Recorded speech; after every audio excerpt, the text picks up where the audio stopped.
Hi hello. ഒരു cinema നടൻ അല്ലെങ്കിൽ ഒരു സിനിമാ നടി നമ്മുടെ മുമ്പിൽ വന്ന് നിൽക്കുകയാണെങ്കിൽ നമ്മൾക്ക് കുറേ പ്രീ പ്ലാൻഡ് കുറേ ക്വസ്റ്റ്യൻസ് ചോദിക്കാണ്ടാവില്ലേ? എന്നാൽ ഇതൊരു മറ്റൊരു സെലിബ്രിറ്റിയാണ്. ഫിറ്റ്നസ്സുകാർക്കാണ് ഈ ഒരു സെലിബ്രിറ്റിനോട് കൂടുതലായിട്ടും ഒരു പരിചിതം ഉണ്ടാവുക. ഹായ് രമി. അപ്പം നമുക്ക് കഴിഞ്ഞ മാസം 9-ാം തീയതി ഹൈലൈറ്റ് മാളിൽ വെച്ചിട്ട് ഒരു ചാലഞ്ച് ഉണ്ടായിരുന്നു. ചലഞ്ച് എന്ന് വെച്ചാൽ പെട്ടെന്നൊരു സുപ്രഭാതത്തിൽ ഒരു ആവേശം കയറി ആർക്കും ചെയ്യാൻ പറ്റുന്ന ഒരു ചലഞ്ച് ആയിരുന്നില്ല. 10,000 പുഷപ്പ് അല്ലേ? ഈ ഒരു 10,000 പുഷപ്പ് സക്സസ്ഫുള്ളി എനിക്ക് തോന്നുന്നു അവസാന നിമിഷമൊക്കെ ആയപ്പോൾ എൻ്റെ കണ്ണിൽ തന്നെ വെള്ളം വന്നിട്ടുണ്ട്. രാത്രി 11 മണി മാള് ക്ലോസ് ചെയ്യാനായപ്പോഴാണ് ഈ 10,000 പുഷപ്പ് ആൾ കംപ്ലീറ്റ് ചെയ്യുന്നത്. രാവിലെ തുടങ്ങി രാത്രി ആയപ്പോഴേക്കും. അപ്പോൾ ഈ 10,000 പുഷപ്പിന് ഒത്തിരി കഠിന പ്രയത്നങ്ങൾ ഉണ്ടാവും അല്ലേ? അപ്പോൾ ഈ ഒരു എന്താ പറയുക, എനിക്ക് തോന്നുന്നു ആ ഒരു സമയത്ത് ഇൻസ്റ്റാഗ്രാം പേജിൽ വളരെ കുറഞ്ഞ ഫോളോവേഴ്സേ ഉണ്ടായിരുന്നുള്ളൂ. പക്ഷേ അതിനുശേഷം ഇങ്ങോട്ടേക്ക് അക്കൗണ്ട് നല്ല റീച്ചായി. അപ്പോൾ അക്കൗണ്ട് റീച്ച് ആയപ്പോൾ കുറേ ലൈവ് വീഡിയോ ഒക്കെ ഇട്ടിരുന്നു. അതിൽ കുറേ ആളുകൾ പല ക്വസ്റ്റ്യൻസ് റമീനോട് ചോദിച്ചിട്ടുണ്ടായിരുന്നു. അപ്പോൾ ആ ക്വസ്റ്റ്യൻസ് തന്നെയാണ് നിങ്ങൾക്ക് വേണ്ടി ഞാൻ ഇന്ന് റമീനോട് ചോദിക്കുന്നത്. ഓക്കെ റമീൻ, ഫസ്റ്റ് ക്വസ്റ്റ്യൻ ചോദിക്കുകയാണ്. ഓക്കെ, നമുക്ക് ഈ ഒരു 10,000 പുഷപ്പ് എന്ന് പറയുന്നത് ഫസ്റ്റ് നമ്മളൊരു ചാലഞ്ച് ആയിട്ട് ഏറ്റെടുത്തതാണ്. അപ്പോൾ ഈ 10,000 പുഷപ്പ് അവിടെ അന്ന് ഫസ്റ്റ് അറ്റംപ്റ്റ് ആയിരുന്നു, അതോ ഇതിനു മുമ്പ് ഈ 10,000 പുഷപ്പ് പ്രാക്ടീസ് ചെയ്തിട്ടുണ്ടായിരുന്നു ഒറ്റയടിക്ക്? ഇല്ല, ഇതിന് മുമ്പ് ഞാൻ മാക്സിമം പോലെ 2000 വരെ ഞാൻ ചെയ്തിട്ടുള്ളൂ. ഓക്കെ, ആ 2000 തന്നെ നിങ്ങൾക്ക് മനസ്സിലാവില്ല. 2000 പുഷപ്സ് ഒരു ദിവസം ഞാൻ എൻ്റെ മാക്സിമം 2000 പുഷപ്സ് ആണ് ചെയ്തത്. ഓക്കെ, ഒരു പുഷപ്പ് പോലും ചെയ്യാൻ പറ്റാത്ത കുറെ പേരുണ്ട്. കുറെ കമന്റ് കണ്ടിരുന്നു, നമുക്ക് ഒരു പുഷപ്പ് പോലും ചെയ്യാൻ പറ്റുന്നില്ല, പിന്നെ എങ്ങനെ ചേട്ടൻ ഇത് ചെയ്തേന്നൊക്കെ ചോദിക്കുന്നുണ്ടായിരുന്നു. അതെ, അപ്പോൾ ആ സമയത്ത് ഞാൻ അവർക്കൊരു ഫിറ്റ്നസ് അവയർനെസ് കൊണ്ടുവരാമെന്ന് കരുതിയിട്ടാണ് ഒരു 10,000 പുഷപ്പ് ഞാൻ ചെയ്തത്. ഞാനിപ്പോൾ ഒരു 10-100 പുഷപ്പ് ചെയ്തിട്ടുണ്ടെങ്കിൽ സാധാരണ ആൾക്കാരെ പോലെ ചിലപ്പം അതിനെ തള്ളിക്കളയായിരുന്നു. അപ്പോൾ ഈ ഒരു 10,000 പുഷപ്പ് ചെയ്യുമ്പോഴേ ആൾക്കാരുടെ ഇടയിൽ ആ ഒരു ഇൻസ്പിറേഷൻ അല്ലെങ്കിൽ അത് ഫിറ്റ്നസ് ഇതിലേക്ക് വരണം എന്നുള്ളൊരു ഇൻസ്പയർഡ് ആക്കണം എന്ന് എനിക്ക് തോന്നി. അങ്ങനെ ഒരു അറ്റംപ്റ്റ് ആയിരുന്നു ഇത്. അത് സക്സസ്ഫുള്ളി ആകുമെന്ന് ഞാൻ കരുതിയില്ല ആക്ച്വലി. സക്സസ്ഫുൾ ആയി. ആക്ച്വലി എനിക്കൊക്കെ ഞാൻ പറയട്ടെ, അവസാന നിമിഷമായപ്പോൾ നമ്മളൊക്കെ കണ്ണിന്ന് വെള്ളം വന്നു പോയി. ആ സമയമായപ്പോഴേക്കും ഭയങ്കര ക്രൗഡ്. എനിക്ക് തോന്നുന്നു ആ ഒരു ക്രൗഡാണ് ശരിക്കും പറഞ്ഞാൽ അത് ഫിനിഷ് ചെയ്യാൻ വേണ്ടിയിട്ട് ഒരു കണക്കിന് ഹെൽപ്പ് ചെയ്ത്. കാരണം ഇങ്ങനെ തളർന്ന് കിടന്ന സമയത്തും അവർ ഭയങ്കരമായിട്ട് മോട്ടിവേറ്റ് ചെയ്യുന്നുണ്ടായിരുന്നു. ചെറിയ കുട്ടികളടക്കം ഞാൻ ആ വീഡിയോസ് കണ്ടിട്ടുണ്ടായിരുന്നു. എല്ലാവരും ഭയങ്കരമായിട്ട് മോട്ടിവേറ്റ് ചെയ്യുന്നുണ്ടായിരുന്നു അല്ലേ?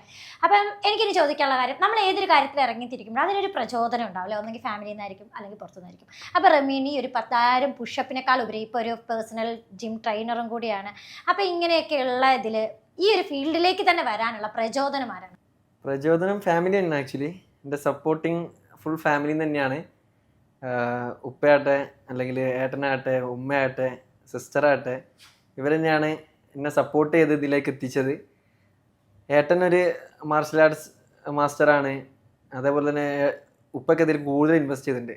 ഏതെങ്കിലും ഒരു ഫാദർ ഇങ്ങനെ ചെയ്യുമെന്ന് എനിക്കറിയില്ല. ഒരുപാട് പഠിക്കാൻ വേണ്ടി ഫാമിലിന്റെ ഒരു ഇതുണ്ടായിരുന്നല്ലോ അവിടെ അല്ലേ? എല്ലാവരും പഠനത്തിന് വേണ്ടിയിട്ട് കുറേ പൈസ ഇൻവെസ്റ്റ് ചെയ്യും. പേരൻസ് ആയാലും എല്ലാവരും കുട്ടികൾക്ക് വേണ്ടിയിട്ട്. എൻ്റെ പേരൻസ് ഇൻവെസ്റ്റ് ചെയ്തത് ഈ ഒരു ഫിറ്റ്നസ് ഫീൽഡിലേക്കാണ്. അപ്പോൾ എനിക്ക് തോന്നി അപ്പോൾ എനിക്കും തോന്നി ഇത് സക്സസ്ഫുള്ളി കാണിച്ചു കൊടുക്കണം എൻ്റെ പേരൻസിന് വേണ്ടിയിട്ട്. അങ്ങനെ ഞാനിപ്പോൾ ഇവിടെ വരെ എത്തുന്നത്. അപ്പോൾ നമുക്ക് ഒരു പെട്ടെന്ന് ഒരു ദിവസത്തിൽ ആ ഒരു ഇതുകൊണ്ട് മോട്ടിവേഷൻ കൊണ്ടോ അല്ലെങ്കിൽ ആരെങ്കിലും എന്തെങ്കിലും പറയുന്നത് കേട്ടിട്ടോ നമുക്ക് ചെയ്യാൻ പറ്റുന്ന ഒരു കാര്യമല്ല ഒരിക്കലും 10,000 പുഷപ്പ് എന്ന് പറയുന്നത്. അപ്പോൾ ഇതിന് വേണ്ടിയിട്ട് എന്തെല്ലാം, ഇപ്പോൾ ഭക്ഷണ കാര്യത്തിലാണെങ്കിലും ഒത്തിരി ക്രമീകരണങ്ങൾ വേണ്ടി വരും, അതുപോലെ തന്നെ ബോഡീൻ്റെ ഫിറ്റ്നസ്സിലാണെങ്കിലും. അപ്പം എത്ര ഇത് മുമ്പെയാണ് ഈ ഒരു പ്രിപ്പറേഷൻസ് സ്റ്റാർട്ട് ചെയ്തത്? ആക്ച്വലി ഇത് എൻ്റെ എക്സ്പീരിയൻസ് ആണ്. ഞാനിപ്പോൾ ഫിറ്റ്നസ് ഫീൽഡിൽ 13 years ആയി. അപ്പോൾ ഫസ്റ്റ് ഓഫ് ഓൾ ആ എക്സ്പീരിയൻസ് കാരണമാണ് ഇത് അച്ചീവ് ചെയ്യാൻ പറ്റിയത്. പിന്നെ എൻ്റെ ഹാർഡ് വർക്ക്. ഒബ്വിയസ്ലി നമുക്ക് ഈ 13 years തന്നെ എടുക്കാം, അല്ലാതെ ഒരിക്കലും ഇന്ന സമയം ഞാൻ ഇതിന് വേണ്ടിയിട്ട് സ്പെൻഡ് ചെയ്തില്ല. ഇത് പെട്ടെന്നുണ്ടായ ഒരു തോട്ടാണ് ആക്ച്വലി. പെട്ടെന്ന് ഞാൻ ഒരു 2 weeks മുമ്പാണ് ഇത് തുടങ്ങുന്നതിന് 2 weeks മുമ്പാണ് ഞാൻ അത് പ്ലാൻ ചെയ്തത്, അതിന് വേണ്ടി പ്രിപ്പയർ ചെയ്തത്. അതിന് മുന്നോടിയായിട്ടായിരുന്നു നമ്മുടെ ചുരം, അതായത് വയനാട് ചുരം, താമരശ്ശേരി ചുരം എന്ന് പറയുന്നത് നമുക്കറിയാം 50 കൊടിയ വളവുകളും അത്യാവശ്യം നല്ല കിലോമീറ്ററുകളും ഉണ്ട്. നമുക്ക് വണ്ടിയിൽ ട്രാവൽ ചെയ്യണമെങ്കിൽ തന്നെ എനിക്ക് തോന്നുന്നു ഒരു 10, 20, 30 മിനിറ്റോളം നമ്മൾ എടുക്കും. അങ്ങനെ ഒരു ചുരം ആവേശത്തിൽ ഓടിക്കയറുന്ന ഒരു വീഡിയോ കണ്ട് അത് അത്യാവശ്യം നല്ല മില്യൺസ് വൈറലായിട്ടുള്ളൊരു വീഡിയോ ആണ്. എനിക്ക് തോന്നുന്നു ആ ഒരു വീഡിയോ തൊട്ടാണ് റമീനെ എല്ലാവരും സോഷ്യൽ മീഡിയയിൽ ശ്രദ്ധിച്ചു തുടങ്ങുന്നത്. ആളുകൾക്കിടയിൽ, പ്രത്യേകിച്ചും കുട്ടികൾ, ഗേൾസിന്റെ ഇടയിലൊക്കെ കുറച്ച് വൈറലായിട്ടുള്ളൊരു വീഡിയോ ആണ്. അതും ഇതുപോലെ തന്നെ അത് വേണമെങ്കിൽ ഒരു ആവേശത്തിന് പുറത്ത് ചാടി. അതെ, അത് വയനാട് ചുരം ആക്ച്വലി ഇത് ചെയ്യുന്നതിന് മുമ്പ് എനിക്കറിയില്ല ഇത് ഇത്രത്തോളം വലിയൊരു ചുരമാണെന്ന്. ഓടിക്കയറി നമ്മളൊക്കെ കാറിലും ബസ്സിലൊക്കെ അല്ലേ കയറി പോയ പരിചയം.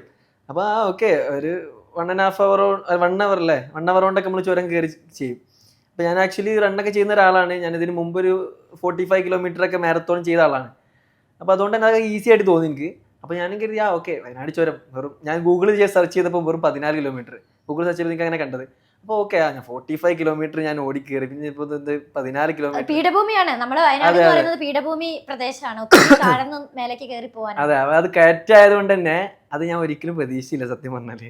അതൊരു നല്ല ചാലഞ്ച് തന്നെയാണ്. അത് ഭയങ്കര ചലഞ്ചിങ് ആയിരുന്നു. എൻ്റെ ഒരു 9ാമത്തെ ചുരമൊക്കെ എത്തിയപ്പോഴേക്കും എൻ്റെ കാല് ഫുൾ ഷിവറിങ് ആയിരുന്നു, ഭയങ്കരമായിട്ട്. പാർട്ട്ണർ ഉണ്ടായിരുന്നു തോന്നുന്നില്ലേ? അതെ പാർട്ട്ണർ ഉണ്ടായിരുന്നു. പാർട്ട്ണറും ഒരു 8ാം ചുരം വരെ ആളും എത്തിയിട്ടുണ്ട്.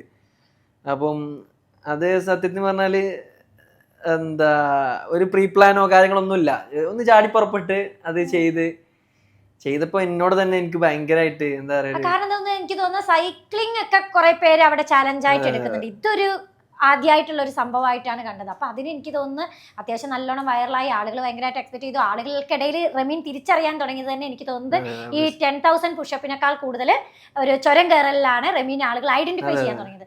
പിന്നീട് ഈ ഒരു ചാലഞ്ച് ഇതിന് ശരിക്കും പറഞ്ഞിട്ടുണ്ടെങ്കിൽ ആരാണ് ഫസ്റ്റ് മുൻകൈ എടുത്ത് റമീൻ ഇങ്ങനെ ചെയ്യുമോ അല്ലെങ്കിൽ ചെയ്യാൻ പറ്റുമോ? സ്വന്തമായിട്ടാണോ, ഒരു സെൽഫ് മോട്ടിവേഷനിലൂടെ വന്നതാണോ, അതോ? ഒബ്വിയസ്ലി ഞാനിപ്പോൾ ഈ വയനാട് ചുരം കയറിയപ്പോൾ ഞാനൊന്നും പ്രതീക്ഷിച്ചില്ല, ഒന്നും പ്രതീക്ഷിക്കാതെയാണ് ഇങ്ങനെ ഒരു ചലഞ്ചായിട്ട് എടുത്തത്. അപ്പം ഇത്രത്തോളം സപ്പോർട്ട് എനിക്ക് കിട്ടിയപ്പം ആ സപ്പോർട്ട് എൻ്റെ ഫ്രണ്ട്സിൻ്റെ ആണ്, ഫാമിലി ആയിട്ട് നിങ്ങളുടെ അടുത്ത് നിന്നുള്ള ഈ സപ്പോർട്ട്, അത് കാരണം തന്നെയാണ് ഞാൻ തന്നെ വെച്ച ചലഞ്ചാണ് ഈ ഒരു പുഷപ്പ് ചലഞ്ച്. അപ്പം ചലഞ്ച് എന്ന് പറയാൻ പറ്റില്ല, ഒരു അറ്റംപ്റ്റ്. എനിക്കൊരിക്കലും അറിയില്ലായിരുന്നത് അച്ചീവ് ചെയ്യാൻ പറ്റുമെന്ന്. ഒബ്വിയസ്ലി എന്റെ ഉള്ളിൽ എനിക്ക് അച്ചീവ് ചെയ്യാൻ ഇനി ഇതിനേക്കാളും കൂടുതൽ ചെയ്യാൻ പറ്റുന്ന ഒരു തോന്നൽ വന്നല്ലേ. എനിക്ക് എപ്പോഴും തോന്നിയിട്ടുള്ള ഒരു കാര്യമാണ്, നമ്മുടെ സെൽഫ് മോട്ടിവേഷൻ ആണ് നമ്മുടെ ലൈഫിൽ ഏറ്റവും കൂടുതൽ. മറ്റുള്ളവർ നമ്മൾ എന്ത് പറഞ്ഞാലും നമ്മൾ നമ്മുടെ തോളിൽ തട്ടിയുള്ള ഒരു അഭിനന്ദനം ഉണ്ടല്ലോ, അത് ശരിക്കും പറഞ്ഞാൽ ലൈഫിൽ നമ്മൾ ഏറ്റവും കൂടുതൽ മറ്റൊരാൾ നമ്മളോട് ചിലപ്പോൾ അവർക്ക് അവരുടെ മൂഡിനനുസരിച്ച് അവരിങ്ങനെ പറയും, ചിലപ്പോൾ നന്നായി എന്ന് പറയും, ചിലപ്പോൾ എന്തെങ്കിലുമൊക്കെ ഒരു കാരണം കൊണ്ട് പറയും, എന്തെങ്കിലും ഒരു നല്ലത് പറയേണ്ടതെന്ന് ഓർത്തിട്ട്. പക്ഷെ നമ്മൾ നമ്മുടെ സ്വന്തം നമ്മുടെ തോളിൽ തട്ടി ഹായ് നന്നായിട്ടുണ്ട്, എനിക്കിതിലും ചെയ്യാൻ പറ്റുന്നത്, അതിനേക്കാൾ ഒരു സെൽഫ് മോട്ടിവേഷനേക്കാൾ വലുതായിട്ട് വേറെ ഒന്നുമില്ല കേട്ടോ. പിന്നെ എനിക്ക് റമീനോട് ചോദിക്കാനുള്ള കാര്യം, കുറേ പേര് കുറേ മെസ്സേജ് അയച്ചിട്ടുണ്ട് അല്ലേ. അപ്പോൾ പേഴ്സണലായിട്ട് ഇപ്പോൾ കുറേ എന്താ പറയുക വർക്കൗട്ട് കാര്യങ്ങൾ, ഇപ്പോൾ ഒരു ഓൺലൈൻ ക്ലാസ് ഒക്കെ സ്റ്റാർട്ട് ചെയ്തെന്ന് കേട്ടു. അപ്പോൾ ഇപ്പം അന്നുണ്ടായതിനേക്കാളും, അതായത് ചുരം കയറുന്നതിന് മുമ്പുണ്ടായിരുന്ന ആളുകളുടെ ഒരു റിയാക്ഷൻ, അല്ലെങ്കിൽ കയറിയതിന് ശേഷം പിന്നെ ഈ 10,000 പുഷപ്പ് കഴിഞ്ഞതിന് ശേഷമുള്ള ആളുകളുടെ റിയാക്ഷൻസ് എങ്ങനെയാണ്? ഒബ്വിയസ്ലി ഞാൻ എന്താ വെച്ചാൽ ഞാൻ പുറത്തൊക്കെ പോകുമ്പോൾ എന്നെ ഒരാൾ കണ്ട് നിങ്ങളല്ലേ അത് ചെയ്തത്, അപ്പം അതിനേക്കാൾ വലുതെന്തെങ്കിലും ഉണ്ടോ, എന്നൊന്നും ഒരാൾ പോലും വരാത്തൊരു മനുഷ്യനായിരുന്നു ഞാൻ. ഈ ഫിറ്റ്നസ് ഫീൽഡിൽ വെറുതെ ട്രെയിനറായി നടക്കുക എന്നല്ലാണ്ട്. അപ്പോൾ എനിക്കൊക്കെ പുറത്ത് പോകുമ്പോൾ നിങ്ങളല്ലേ അത് ചെയ്തത്, അവരെ കണ്ണിൽ കാണുന്ന സന്തോഷം, എൻ്റെ അടുത്ത് വന്ന് സെൽഫി എടുക്കുമ്പം, അപ്പം ഇതൊക്കെ തന്നെയാണ് എനിക്ക് പ്രചോദനം ഇനിയും മുന്നോട്ട് എനിക്കും ചെയ്യാൻ. റമീൻ ആക്ച്വലി എനിക്ക് പരിചയം എന്ന് വെച്ചിട്ടുണ്ടെങ്കിൽ എൻ്റെ മോളുടെ പേഴ്സണൽ ട്രെയിനർ ആയിരുന്നു. മോള് ഭയങ്കര ചബ്ബിയായിരുന്നു, 75-77 അല്ലേ, 77 എബോ ഉണ്ടായിരുന്നു, അതും ചെറിയ പ്രായത്തിൽ 17 വയസ്സിൽ. അവളെ എനിക്ക് തോന്നുന്നു ഒരു വർഷം കൊണ്ട് അവളെ മോൾഡ് ചെയ്തെടുത്തത്. അതിനുശേഷമാണ് നമ്മൾ തമ്മിലുള്ള പരിചയം എന്ന് പറയുന്നത്. അപ്പോൾ എനിക്കറിയാം എന്തായാലും റമീനെ കൊണ്ട് ഇത് പറ്റും എന്നുള്ളത്. പിന്നെ അതുപോലെ തന്നെ ഇപ്പോഴാണെങ്കിലും റമീൻ്റെ ക്ലൈൻ്റ് ഒക്കെ തന്നെ പറയുന്നത് കുറേ സെലിബ്രിറ്റീസും അതുപോലെ ഹൈ പ്രൊഫൈൽ ആളുകളൊക്കെയാണ് കേട്ടോ. അപ്പോൾ ഞാൻ ചിന്തിക്കും ദൈവമേ നമ്മളോടൊക്കെ ഇനി സംസാരിക്കും, എന്തായിരിക്കും ഏതായിരിക്കും എന്നൊക്കെ. പക്ഷേ നമ്മൾ എന്നും കാണാറുണ്ട്. അപ്പോൾ നമ്മുടെ ഫസ്റ്റ് ജേണി സ്റ്റാർട്ട് ചെയ്യുന്നത് വയനാട് ചുരം, അതായത് 50 വളവും ഫിനിഷ് ചെയ്തപ്പോഴാണ്, ഓടി ഫിനിഷ് ചെയ്തപ്പോഴാണ് അല്ലേ. അപ്പം ഉണ്ടായിട്ടുള്ള എന്താണ് അതിനുള്ള ഒരു കാരണം? നമുക്ക് എന്തിനൊരു കാരണം ഉണ്ടാവില്ല, ബിഹൈൻഡ് ദ സീൻ ഉണ്ടാവും. എന്താണ് അതിനൊരു കാരണം? എന്തെങ്കിലും ഒരു സ്റ്റോറി അതിൻ്റെ പിന്നിലുണ്ടാവും. അപ്പം റമീൻ ഇങ്ങനെ എന്താ പറയുക അൺടോൾഡ് സ്റ്റോറി എന്തെങ്കിലും ഉണ്ടോ ഈ ഒരു ചുരം കയറ്റത്തിന്? അത് സത്യം പറഞ്ഞാൽ ഞാനും എൻ്റെ ഫ്രണ്ടും നാസിം എൻ്റെ കൂടെ ഓടിയ ആള്, അപ്പോൾ ഞങ്ങൾ വർക്കൗട്ടൊക്കെ ചെയ്യുന്ന സമയത്ത് ഞാൻ പെട്ടെന്നുണ്ടായിരുന്ന സംഭവമാണ്. അതായത് ഞങ്ങളൊരു ജിമ്മിൽ എന്താ പറയുക വിസിറ്റ് ചെയ്ത്, അപ്പോൾ അവിടെ എൻ്റെ ഒരു ഫ്രണ്ട് ഉണ്ടായിരുന്നു. അപ്പോൾ ആളെ വിസിറ്റ് ചെയ്തപ്പോൾ ആൾ എന്നോട് പറഞ്ഞ് എന്താ റമീൻ നമുക്ക് വയനാട് ചുരം പോകുന്നുണ്ട് നെക്സ്റ്റ് വീക്ക്, എൻ്റെ കൂടെ വരുന്നുണ്ട് വെച്ച്. അപ്പോൾ ഞാൻ ആളായിട്ട് അത്ര കമ്മിയില്ലാത്ത ആളാണ്. ഓക്കെ, അപ്പം വയനാട് ചുരം ഓടിക്കയറാൻ പോവാണ്, ഓടിക്കയറാൻ പോവാണ്. അപ്പോൾ ഞാൻ നോൺ സ്റ്റോപ്പ് ആണെന്ന് ചോദിച്ചു. അപ്പോൾ അല്ല അവർ പതുക്കെ ഓടി തീർക്കണം എന്നാണ് അവരുടെ ആഗ്രഹം. പക്ഷേ ഞാനത് കഴിഞ്ഞ് ഞങ്ങൾ വീട്ടിലെത്തി ഞാനിങ്ങനെ ആലോചിച്ച് അവനോട് ചോദിച്ച് എന്ത് നമുക്കൊന്ന് ഓടി നോക്കിയാലോ നാസിമയാന്ന് ചോദിച്ചു. അത് നോൺ സ്റ്റോപ്പായിട്ട് ഓടി നോക്കിയാലെന്ന്. അപ്പം അവൻ എന്നോട് ഫസ്റ്റ് തന്നെ എനിക്ക് ഭ്രാന്താണോ അതൊക്കെ വയനാട് ചുരം അല്ലല്ല, കാരണം എനിക്ക് നല്ല കോൺഫിഡൻസ് ഉണ്ടായിരുന്നു. കാരണം ഞാൻ പറഞ്ഞ പോലെ ഇതിന് മുമ്പ് ഞാൻ ഒരു 45 കിലോമീറ്റർ ഒക്കെ ഓടിയ ആളാണ്. അപ്പം എനിക്കത് വലിയൊരു കാര്യമായിട്ട് തോന്നിയില്ല സത്യം പറഞ്ഞാൽ. അപ്പം ഞാൻ ഒറ്റയ്ക്ക് ഓടാൻ എനിക്കെന്തോ ഒരു ബോറിങ്, കാരണം അതുവരെ ഒറ്റയ്ക്ക് ഓടാൻ എനിക്കൊരു താല്പര്യമില്ലായിരുന്നു. അപ്പോൾ ഞാൻ ഇവനെ കൂടുതൽ പുഷ് ചെയ്ത് എത്ര നോക്കിയിട്ട് ഇവനില്ല, കാരണം ഇവൻ ആദ്യം കണ്ടു തോന്നുന്നു അതിന്റെ എത്രത്തോളം ആയുണ്ടെന്ന് ആൾക്ക് മനസ്സിലായിട്ടുണ്ട്. കാരണം വയനാട് ഒരു പീഠഭൂമിയാണ്, സമുദ്രനിരപ്പ് ഒത്തിരി ജില്ലയാണ്. അപ്പൊ ഞാൻ എന്ത് ചെയ്ത് അവനെ വിളിച്ചിട്ട് മോനെ നാസിമേ, നീ എന്താ വലുതാകുമ്പോ നിന്റെ മോനോട് എനിക്ക് പറയാ നിന്റെ അച്ഛൻ വയനാട് ചുരം വരെ ഓടി കയറിണ്ട്. അതിലാള് വീണ് പിറ്റേ അല്ലല്ല ജനിക്കാൻ പോകുന്ന നീയൊക്കെ വലുതാവുമ്പോ നിന്റെ മോനോട് പറയാലോന്ന് പറഞ്ഞു. നീയൊക്കെ വലുതാവുമ്പോ നിന്റെ മോനോട് പറയാലോന്ന് പറഞ്ഞു. പിന്നെണ്ട് രാവിലെ റമിനെ ഞാൻ ഉണ്ട് ട്ടോ, നമുക്ക് പോയാലോ എന്ന് വെച്ച്. അങ്ങനെയാണ് നമ്മളിത് ആള് സമ്മതിച്ചത്. നമ്മൾ സ്റ്റാർട്ട് ചെയ്തു. സ്റ്റാർട്ട് ചെയ്യുമ്പോൾ ഞാൻ ഭയങ്കര ഹാപ്പി ആയിരുന്നു. അവര് ഭയങ്കര എക്സൈറ്റഡ് ആയിരുന്നു ഇതില് അത് ചെയ്യുമ്പോൾ. പക്ഷെ സത്യം പറഞ്ഞാല് അത് തുടങ്ങിയപ്പോഴാണ് എനിക്ക് മനസ്സിലായത് അതിന്റെ ആയത്തോളയാണ്. ഞങ്ങൾ അടിവാരത്തിനാണ് സ്റ്റാർട്ട് ചെയ്തത്. അടിവാരം സ്റ്റാർട്ട് ചെയ്ത് സത്യം പറഞ്ഞാൽ ഞങ്ങൾക്ക് ഒന്നാമത്തെ ആ ഒരു വളവുണ്ടല്ലോ HP നമ്പർ 1 കാണാത്തോണ്ട് എനിക്ക് ഭയങ്കരമായിട്ട് ടെൻഷനായി സത്യം പറഞ്ഞാൽ. കാരണം കുറച്ച് ദൂരം കൂടുതൽ. അതെ ആ ഒന്നിലേക്ക് എത്താൻ തന്നെ വളരെ സമയം എടുത്ത്. പക്ഷെ എനിക്ക് തോന്നുന്നു 7, 8, 9 ഒക്കെ കുറച്ച് അടുത്തടുത്താണ്. അതെ. അപ്പം ഈ ഒന്നെന്നെ എത്താത്തപ്പം ഞാനിങ്ങനെ കരുതി അയ്യോ 9 സത്യത്തില് പരാജിതനായ പിതാവായി മാറുമോ? സത്യല്ലേ. അപ്പൊ ഒന്നെന്നെ ചെയ്തപ്പോ ഞാൻ കരുതി അയ്യോ 1 കാണുന്നില്ലല്ലോ, അപ്പൊ ഇത് 9 വരെ എത്തണല്ലോ എന്ന് കരുതി പറഞ്ഞു തുടങ്ങി. പെട്ടെന്ന് ഞാൻ 1 കാണാതെ ഞാൻ നേരെ കാണുന്നത് ഈ HP2ന്റെ എന്താണ് അതാണ് ആ ഒരു ബോർഡ്. അപ്പൊ ഞാൻ ഭയങ്കര ഹാപ്പിയായി. പിന്നെ 3 പെട്ടെന്നായി, 4 പെട്ടെന്നായി, 5 ഏകദേശം കുറച്ച് കഴിഞ്ഞപ്പോ എത്തി, 6 മോശമില്ലാത്ത. പിന്നെ 7 കുറച്ച് സമയം എടുത്ത്, അതേപോലെ തന്നെ 8 നല്ല സമയം എടുത്ത്. പിന്നെ അത് കഴിഞ്ഞ് ഞാനൊരു 7 ഒക്കെ ആയപ്പം ഏകദേശം തളർന്നു വീണുണ്ട്. തളർന്നു പോയപ്പം എന്ത് ചെയ്ത് എന്റെ കൂടെ കാറിൽ എന്റെ ഏട്ടൻ, അതേപോലെ എന്റെ ഒരു കസിൻ ബ്രദർ സിസ്റ്റർ ഒക്കെ ഉണ്ടായിരുന്നു. അവർ നേരെ പോയി ഒരു 8ാം ചുരം എത്തിയപ്പം അവിടെ കുറെ ആൾക്കാർ കൂടി നിൽക്കുന്നുണ്ട്. അപ്പൊ അവരോട് അവൻ താഴേന്ന് വരികയാണ്, നിങ്ങളൊക്കെ സപ്പോർട്ട് ചെയ്യണം എന്ന് പറഞ്ഞാൽ അവര് സെറ്റ് ചെയ്ത് അപ്പൊ അവിടെ പോയി അവര് സെറ്റ്, എനിക്കറിയില്ലല്ലോ അവര് സെറ്റ് ചെയ്താണെന്ന്. അപ്പൊ ഞാന് ആകെ ഞാൻ പറഞ്ഞു കാറിൽ പോയിക്കൊണ്ട് ഞാൻ തളർന്നിട്ട് ഞാൻ സ്റ്റോപ്പ് ചെയ്യാൻ ചാൻസ് ഉണ്ടെന്ന് പറഞ്ഞു. അപ്പം ഇല്ലല്ല നീ പോന്നൊക്കെ പറഞ്ഞ് അവർ ഭയങ്കര സപ്പോർട്ട് ചെയ്തു, ഏട്ടനും ഈ കസിൻ ബ്രദേഴ്സും കാര്യം. അപ്പൊ അവിടെ എത്തിയപ്പം ഞാൻ അൺഎക്സ്പെക്ടഡ് ആയിട്ട് ഇവരെ സപ്പോർട്ട്, ആ കൂടെ നിൽക്കുന്ന ആൾക്കാർ. അതെ സത്യമായിട്ട് ഞാനിങ്ങനെ എന്റെ എനർജി ലോ ആയിരിക്കുന്ന ഞാന് പെട്ടെന്ന് ഇവരെ കേറി വാടാ മോനെന്ന് പറയുമ്പോ ഞാനങ്ങ് കേറി പോയി. അപ്പൊ ഇനി നമ്മൾ ഇതുപോലെ എന്ത് ചെയ്യണം, മറ്റുള്ളവർക്ക് ഒരു മോട്ടിവേഷൻ. നമ്മൾ എന്ത് കാര്യങ്ങൾ ആളുകൾ നല്ല ചെയ്യുമ്പോൾ എന്തിനും കയ്യിൽ വെക്കണം. അപ്പം 9ാം വളവിൽ ഒരു പോലീസുകാരനൊക്കെ തോളത്ത് തട്ടുന്ന ഒരു വീഡിയോ കണ്ടിരുന്നുണ്ട്. ജയിപ്പിച്ചതാണോ? അല്ല അതൊരു അൺഎക്സ്പെക്ടഡ് ആയിരുന്നു. അപ്പം അത് ഞാൻ പറഞ്ഞ പോലെ 9 എത്തി. ഞാൻ 9 എത്തിയപ്പം എന്താ പറയാ, പിന്നെ ഞാൻ നെഗറ്റീവായി സത്യം പറഞ്ഞാല്. 9 എത്തിയപ്പോ ഞാൻ കരുതി കഴിഞ്ഞ്. പക്ഷെ 9 എത്തിയിട്ട് അവിടെ നിന്നും ആ ഒരു ഗേറ്റിലേക്ക് കുറെ സമയം എടുത്ത് എത്താൻ. അപ്പൊ എന്റെ കാലൊക്കെ ഷിവറിങ് സ്റ്റാർട്ട് ചെയ്ത് ആ സമയം സത്യം പറഞ്ഞാൽ 9